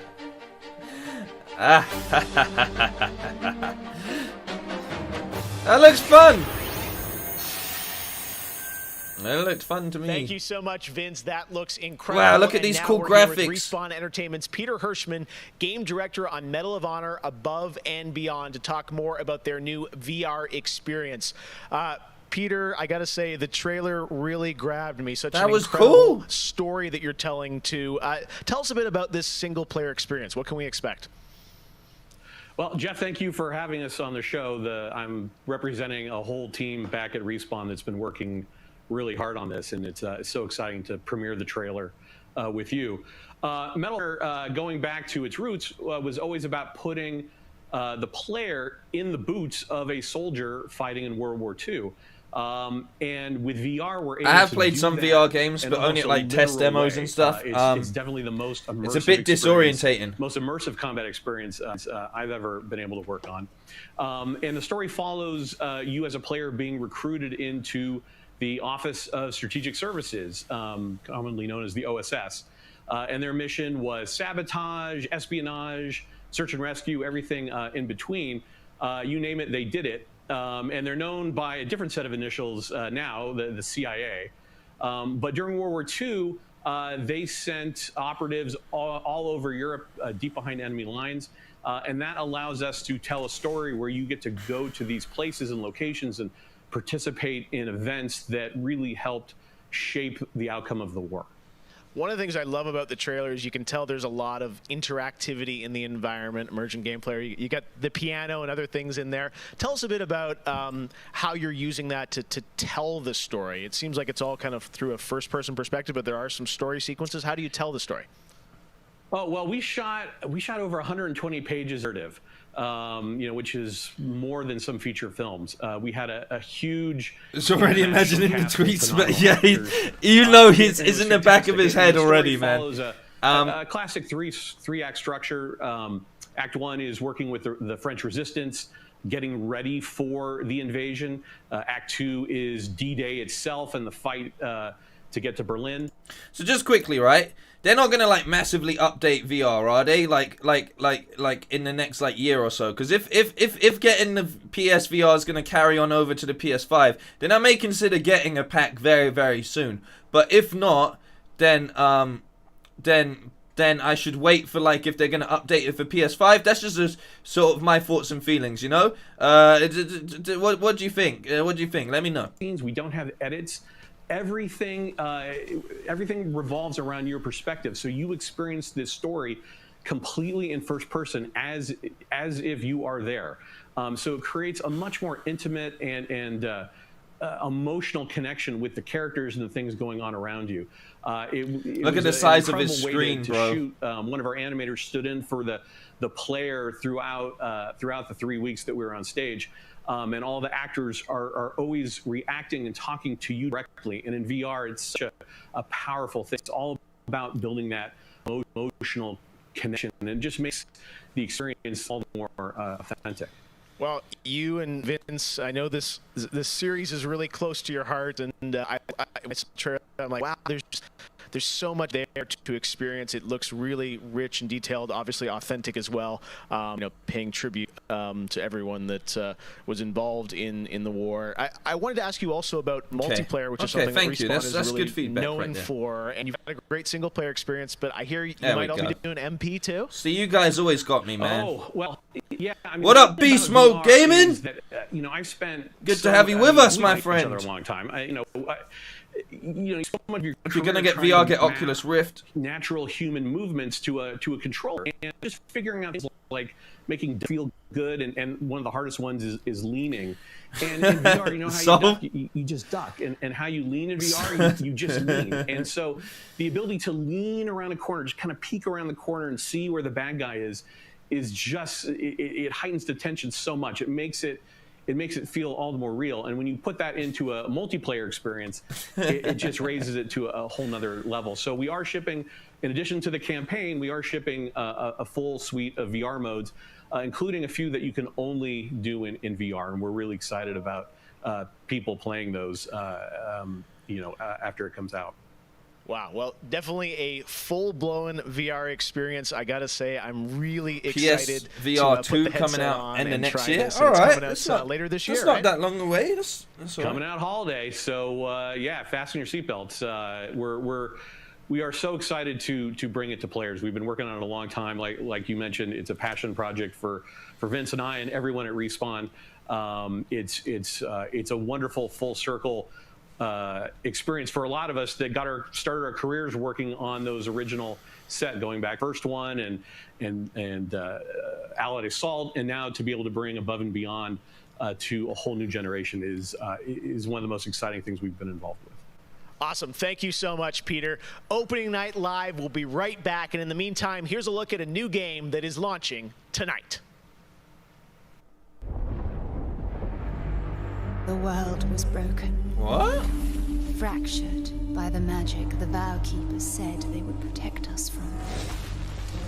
Spellstorms still rage across the ruins of the Hollowlands. This is proof, they said. It isn't safe. It can't be controlled. Magic cannot be used.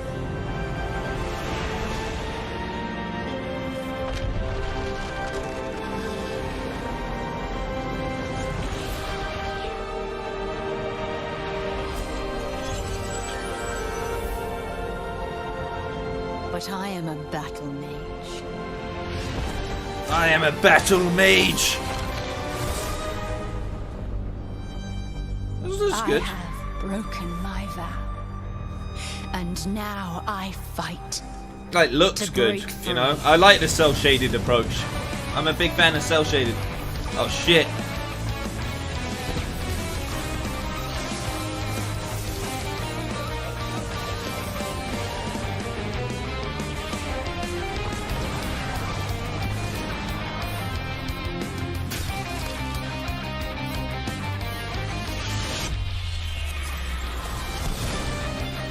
Oh, solid.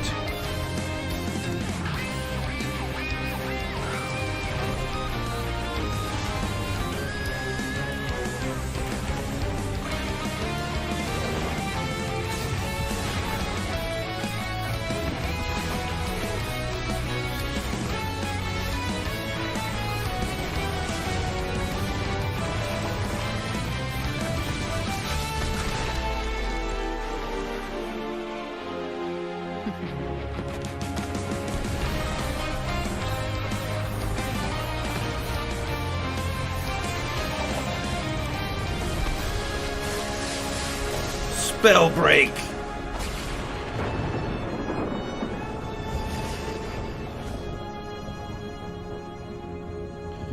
Dude said it's out tonight. Does he know what day it is? What's he talking about? He said it's out tonight. It's not. It's the 27th of August. It's the 27th of August. Game Pass advert. Game Pass advert.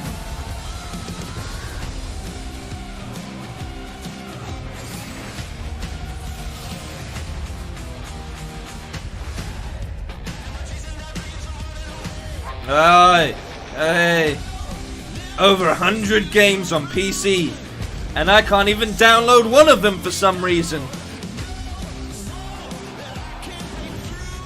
Oh dear, over 100 games on console.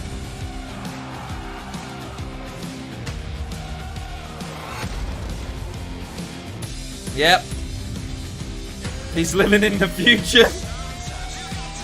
The Doc Brown cameo messed him up. Exclusive perks. Oh, what? Three months of Nitro? Oh shit! I might need to use that. Hang on.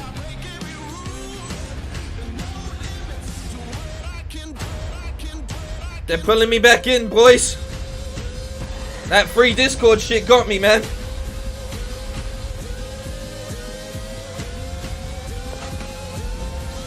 Another game that didn't download for me. Oh my god! Game Pass!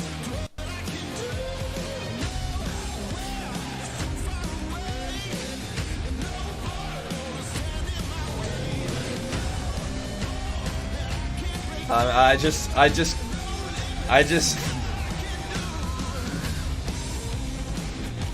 the best deal in gaming. Bro, I pay £10 a month for you, and you won't let me download Flight Simulator. In Xbox Game Pass, Fuck. Many of tonight's games are in it as well. Every year at Gamescom, we like to highlight some incredible games made in Germany, and tonight we have a special announcement about one of the most legendary German games of all time, created by Factor 5. Enjoy. Alright, Factor 5, what you got for us, man? Talon in the chat, good to see you, bro. 最初タリカンの音楽を聴いた時に曲が素晴らしいだけじゃなくてアミガのサウンドそのものも素晴らしいと思いましたね。日本じゃ本当に聞いたことがなかった音楽でした。 Factor 5 was so far ahead of the curve, and each of their games pushed game technology as far as possible. I'd say they're one of the greatest indie developers of all time. サウンドはすごいわ、グラフィックは綺麗だわ、ゲームプレイも滑らかで満足いくものだわで、本当にすごかった。今回タリカンのコレクションが出るってことをとても嬉しく思っているし、これはまた当時みたいにみんなに見せて歩きたいなと思っています。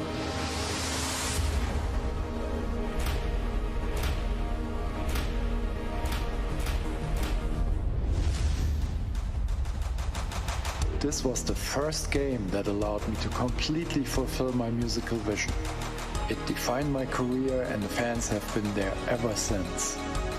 To this day, it's one of my proudest works.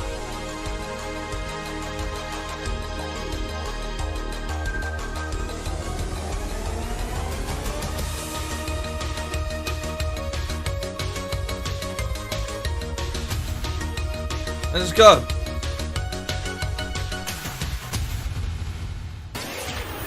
That was it. That was it. In June, Bungie revealed Here we go, baby. a new Destiny era of time. Destiny 2 that starts on November 10th with Beyond Light.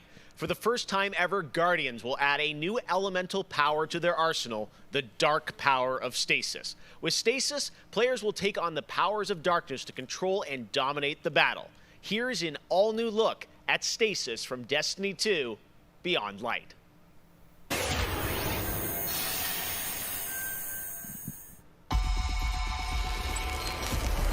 There we go, baby. Some Destiny. The floodgates are open. The darkness is here. As you step away from the light, we need only look inward. Focus your power. Let it grow. Our fight is far from over.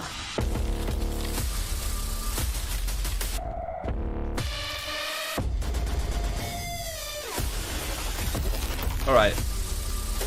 The Shadebinder. Whoa, whoa, whoa, what's that all about? It's like frost powers? Shadow frost? Alright.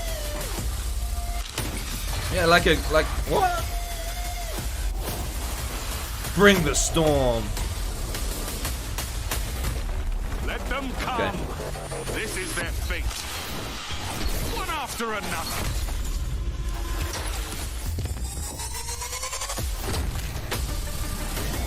Yeah.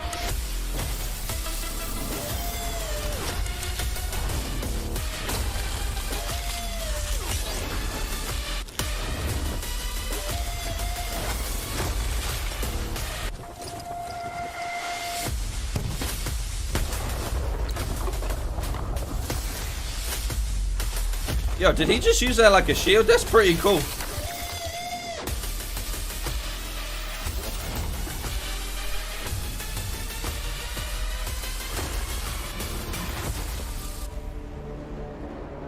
Nah, let's go. That's alright, man. Who's saying $850? $850 for what? Oh, Atari console in Australia. Oh my god. One more award to give out tonight, and that is Best Sony PlayStation Game. So, here it is, everyone. Without further ado, the winner is Cyberpunk 2077. Congratulations. Of course, there are even more awards than the ones I announced tonight. So check out the Gamescom Awards user voting, where you can vote for your favorite streamer, Gamescom's Most Wanted, and Best of Gamescom. The winners will be revealed at Gamescom Best of Show, along with cool cosplayers, esports, and more. So tune in on Sunday, August 30th at 8 p.m. Central European Time to see the grand finale of this year's Gamescom, where we give gamers the stage. That's it for me today. But before I turn it back to Jeff, I just want to say that I hope everyone out there is staying safe and healthy. We're all in this together, so take care. Back to you, Jeff. Thank you very much, Sydney. It's great to have you on the show again this year. All right. Well, a lot of people have been wondering what will the next generation of gaming What just happened? How will it be different? What is that generational difference? Well, back in June, we saw the announcement of Ratchet and Clank Rift Apart from Insomniac Games, a title which uses the power of PlayStation 5, the SSD hard drive, and the DualSense controller to create an experience that Insomniac They're says giving trailers awards now? possible on brand new hardware. Well, now it's time for you to decide if you see the difference. Here's an extended, uninterrupted demo of live PlayStation 5 gameplay of Ratchet and Clank Rift Apart. Enjoy.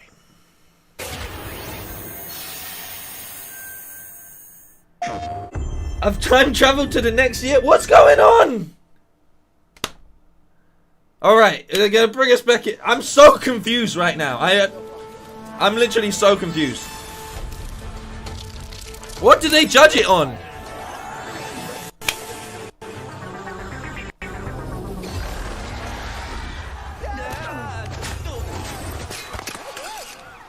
No. This is it, baby. We're back. And not far from where we last saw him. We may still have time to put a stop to this.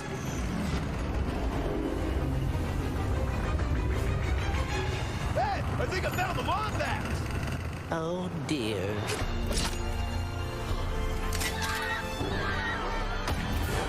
Let's show him how it's done.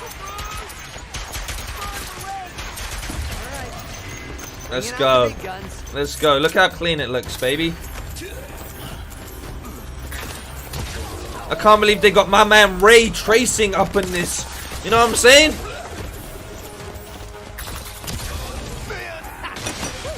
Feels good that he's back in action. Alright. Alright.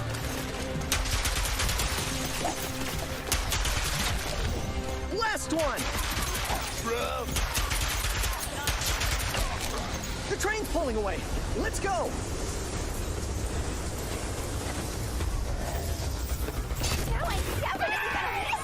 This is what we waited for, everybody. Look at the floor, baby. Look at those reflections and shit.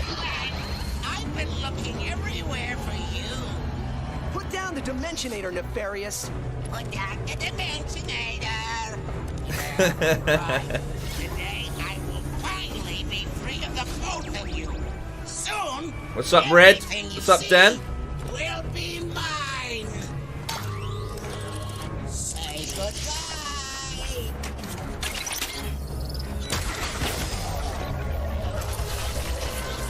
What did you?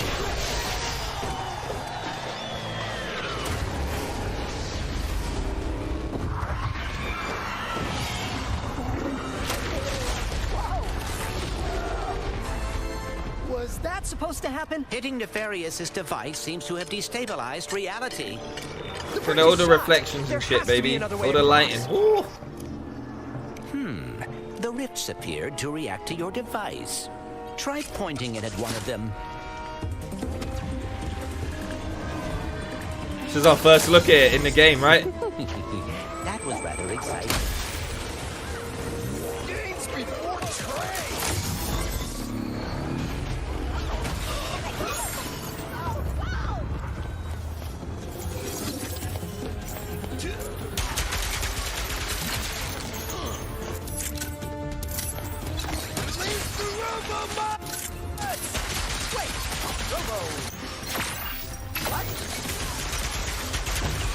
Yeah. Yeah.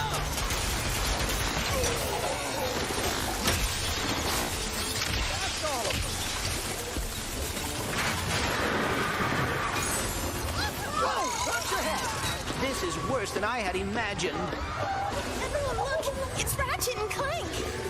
Get through the... Oh, man. Sand sharks from above.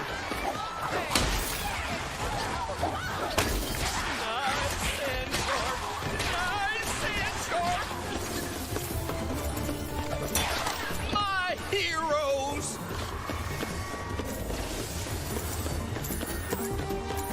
I knew you'd come. Might as well. Was that a kraken? Or at least a very large octopus. Hey. Hey!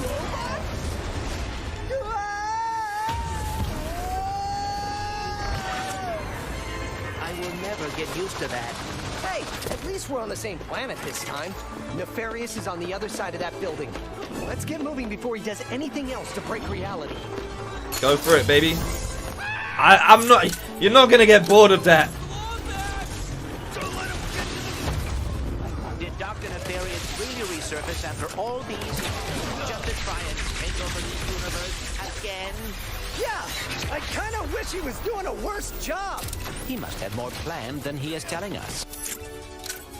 That's what I'm afraid of. Yeah, it looks really fun.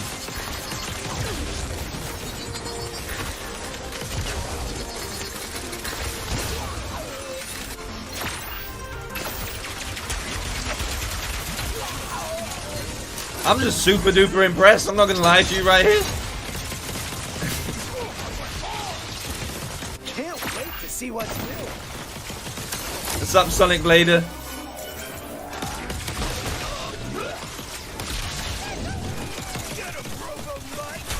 Like, what?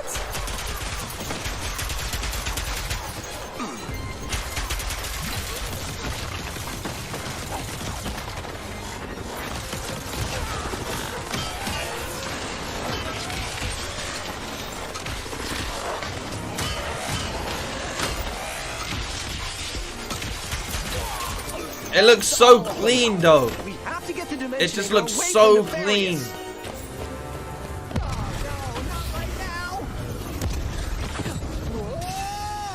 The dimensions are weakening considerably.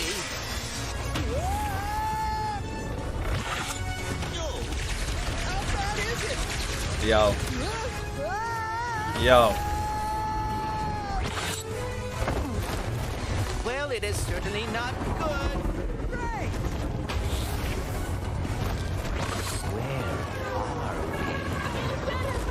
Beats me.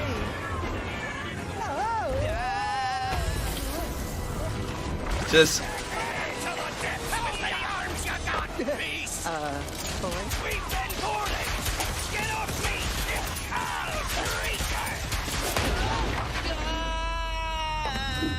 Clank!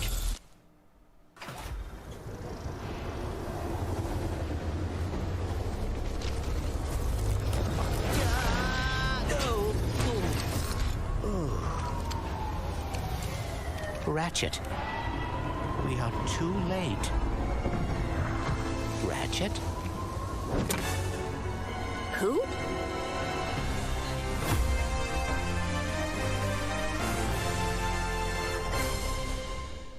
Just looks so polished, you know? So clean. And like Angel saying, not Angel, sorry, like Gungai Glenn saying right there, with so much happening on the screen, it's crazy that it looks so smooth and so clean, and all the colors pop and everything. All the animations work so well. Great to see that long, uninterrupted demo of Rift Apart, and I have so many questions. Yeah, that looks, it's amazing to that's see an what you're A-star, doing with baby. The power of PS5 and the SSD. Let me ask you first, Marcus, what are you able to do with Rift Apart that you haven't been able to do before in a Ratchet game because of the power of PS5? I mean, first and foremost, it's just pure horsepower. Enables us to fill our worlds with the kind of density and life that we've never been able to do before.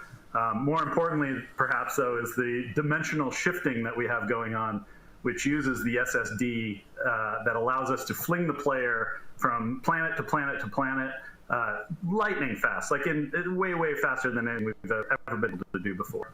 Yeah, the Rift tether, we saw that in the demo. We had seen some of that in the trailer. So that's all actual gameplay. Mike, I'm curious, like how does that work as you kind of play through the game? Are there certain moments and levels where you can jump, or how do you play through that? Yeah, so in the game, there is dimensional damage spread throughout the galaxy that Ratchet and Clank have to find a way to fix. And you can find these weak points in space-time that you can pull to you with your Rift tether. It's like being able to lasso a portal. And that enables you to basically like warp across the world to find new places to discover or gain a tactical advantage in combat. Wow, yeah, I got to say, like when you see that and you imagine the jumping from multiple worlds at you know, dude's literally just floating in the cosmos. It sounds like there's no load screens throughout the entire game. That's right.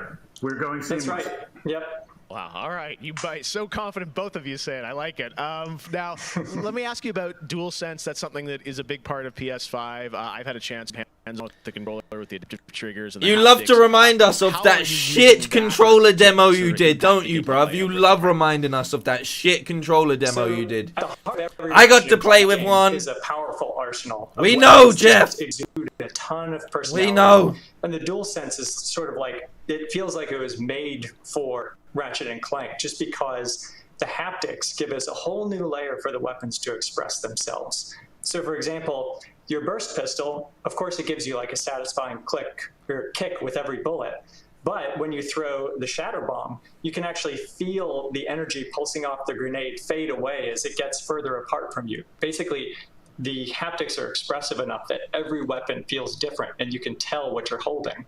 But of course, the adaptive trigger like takes that to a functional level where, in addition to the trigger pull feeling unique, we can actually use that as a super intuitive way to add alternate functions to the weapons.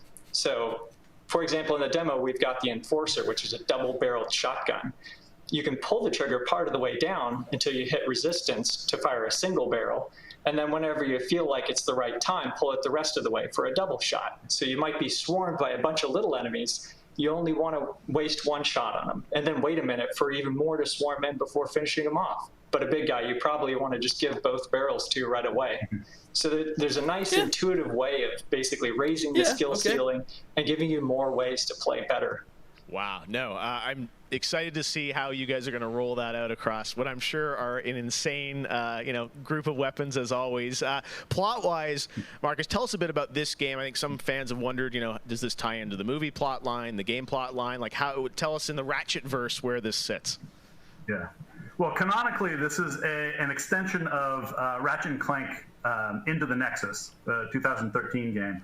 But it's a standalone adventure, so it's one that even if you've never played a Ratchet and Clank game, you can get into it and you'll understand it and you'll enjoy it. For hardcore fans, we have a lot of nods. You're gonna see a lot of returning characters and planets, and see them all through a whole new light of multiple dimensionality. Yeah, no, this. Bro, this remember I got to touch the controller really first. exciting. And how often, like, is that something we saw in the demo? Is that something you're going to see like frequently in the game? Are there special moments? Like, I guess I'm curious, like, how often you use that technique for gameplay.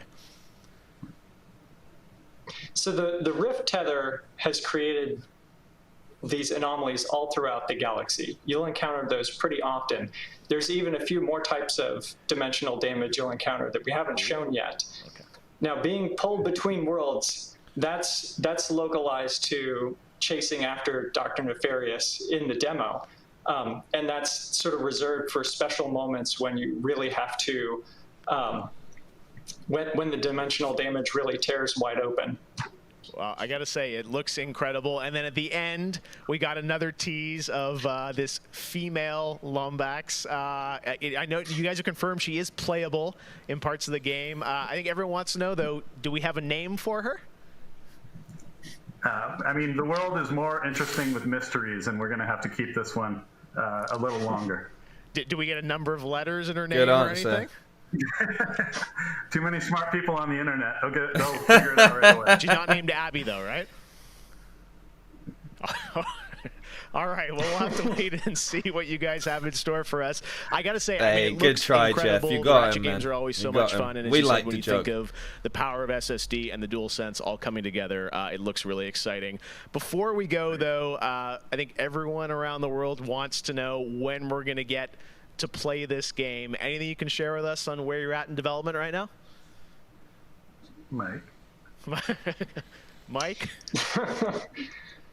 So Ratchet and Clank is coming out in the PS5 launch window. So we haven't announced a specific release date yet, so stay tuned for that. What kind of window? Is it big windows? No, I'm just kidding. All right, that's all we're going to get, I'm sure. Ratchet and Clank Rift Apart coming in the launch window for PlayStation 5. I got to say, We've got one other Insomniac, PlayStation 5 demo we're so potentially, excited what right? You guys are doing like a across bonus one, they PlayStation, said. And the game looks incredible. They So said there thank was you a so much bonus for one. all you've done, and we look forward to seeing more of Rift Apart soon.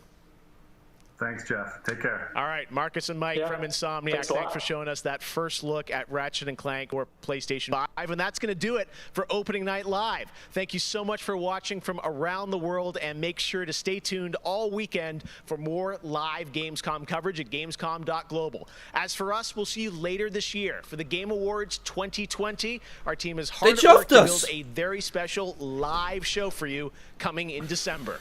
We'll see you then. Good night. No, we don't get. I thought we were getting a bonus. I thought they said there was like a bonus exclusive. What? What? That's not fair. That's. What was the game? Are we going to do this again tomorrow night? Are we going to do this again tomorrow night? Do people want to. Do we want us to. Are we going to cover it tomorrow as well? Do you want me to cover tomorrow? What are your thoughts and feelings? I kind of feel like we just spent 2 hours waiting for Ratchet and Clank. Like, the Star Wars stuff was kind of stand out. I think the Star Wars stuff, we can all agree, looked, like, enjoyable. But I feel like we just sort of stuck around for Ratchet and Clank. That was it. That's all we were waiting for, right? So as far as that, I think that delivered, you know. I think that delivered.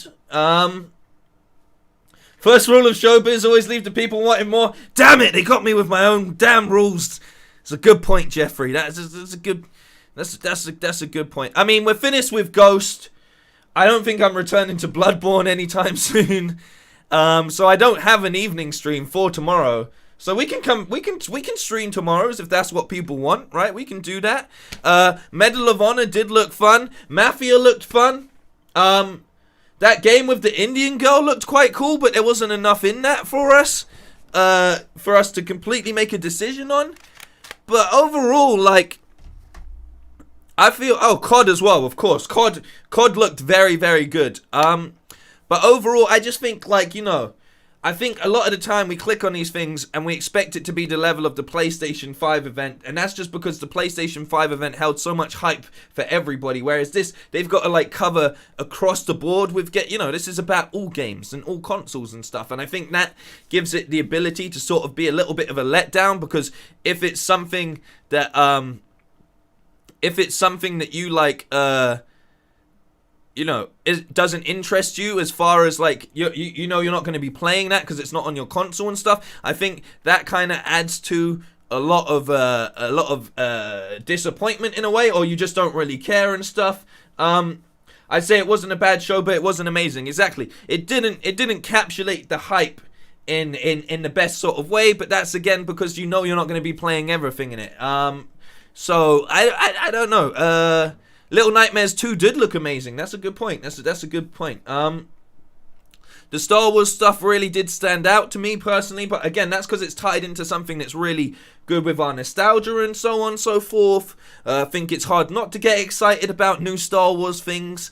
The Destructible, that's a good call, Thomas. The Destructible World Heist game looked interesting as well. I like the looks of that. I did like the looks of that. So there was a fair bit in there. There was a fair bit in there that I think worked out really well. And I enjoyed it. I think if we're gonna stream tomorrow, you need to play the first Little Nightmares. I do. That's a very good question. I also need to play the Ratchet and Clank game on the PS4, which I think could be a very good stream. Could be a very, very good stream to like sneak in for September maybe. I think that could be a good one, I think that works really well for a day stream kind of vibe,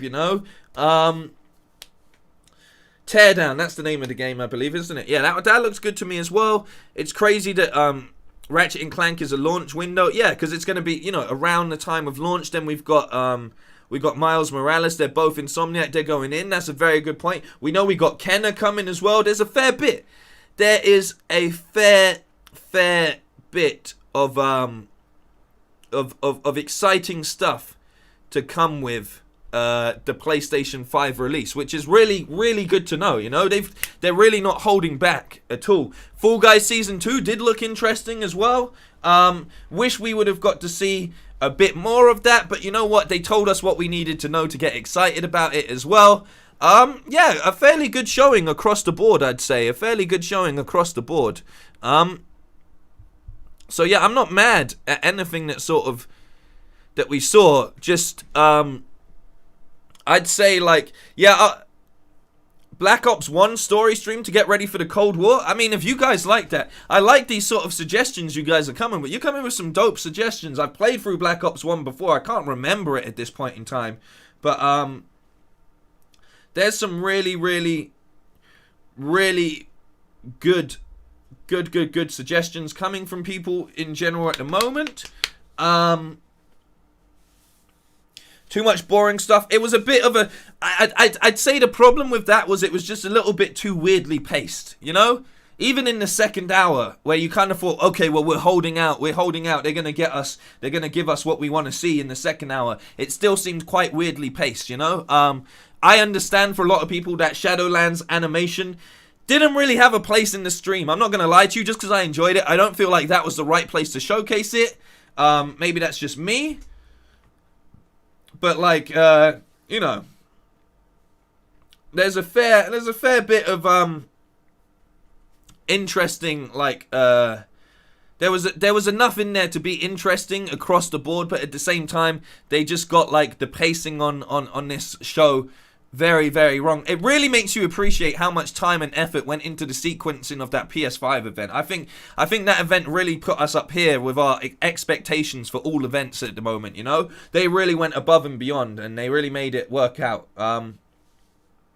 So yeah, like, some interesting things on the board. We've come through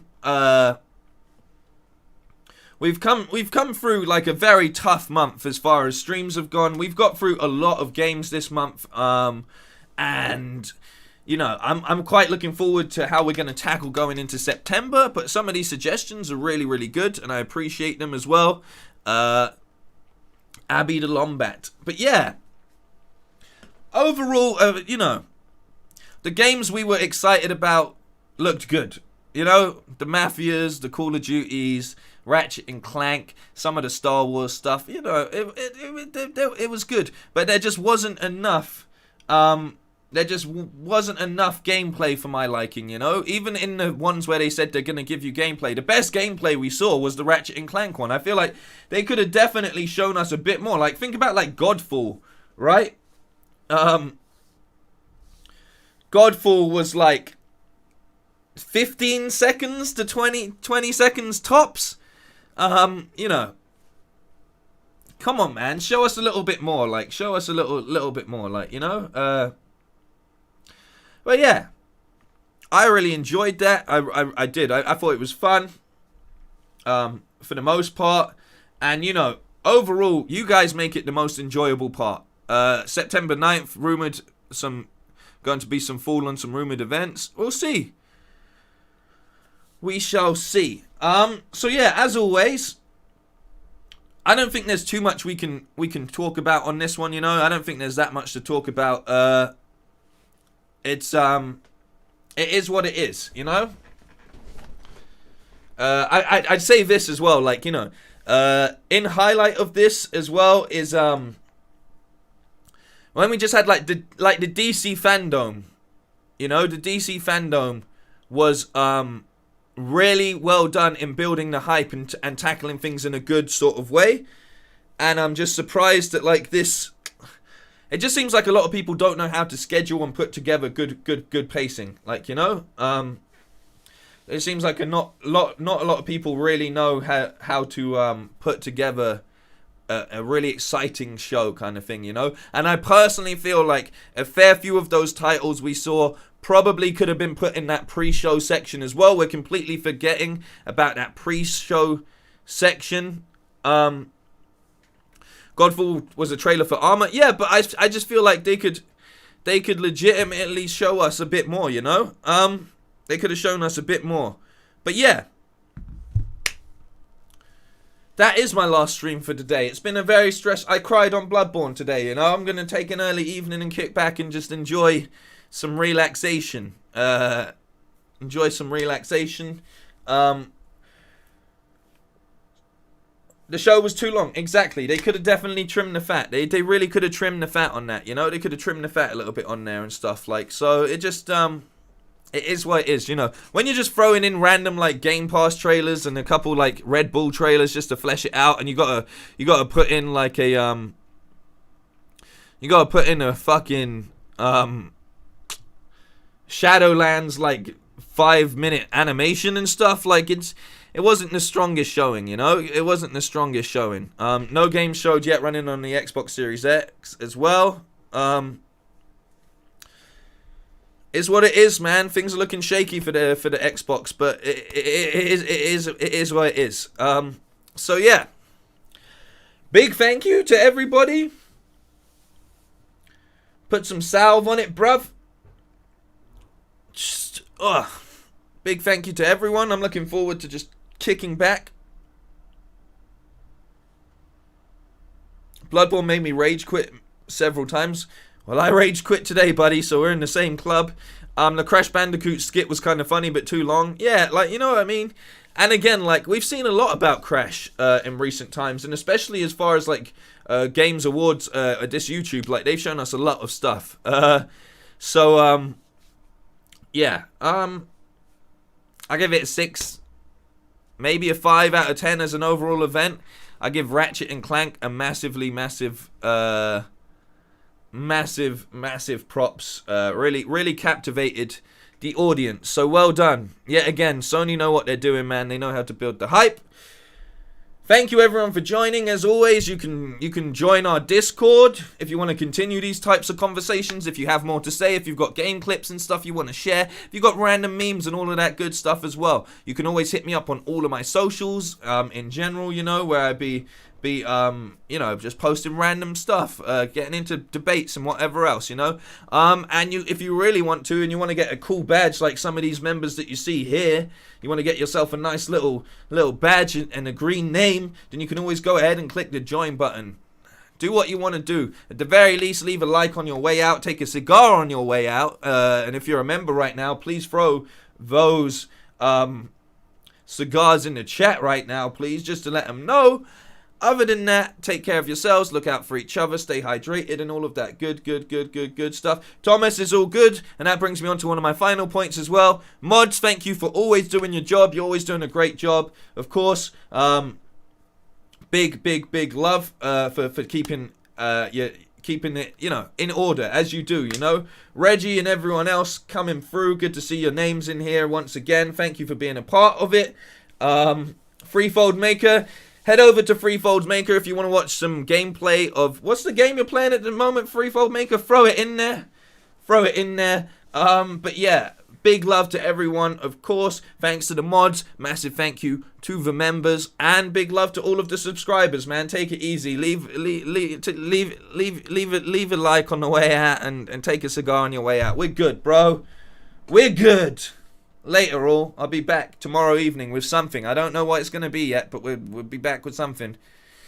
Kind of riding out the end of the month now, you know. It's kind of been a long month, man. It's been a long month for streaming, but it is what it is. It is what it is. I was playing Tell Me Why. There we go, Threefold. There we go. Thank you. I knew it was something. I couldn't think of the name. That came out today. There we go. Just before I finish, who the fuck gave Cyberpunk that award on behalf of PlayStation? Who gave that award on behalf of PlayStation? I can't get over it. I can't get over it, man. I literally can't get over it at all.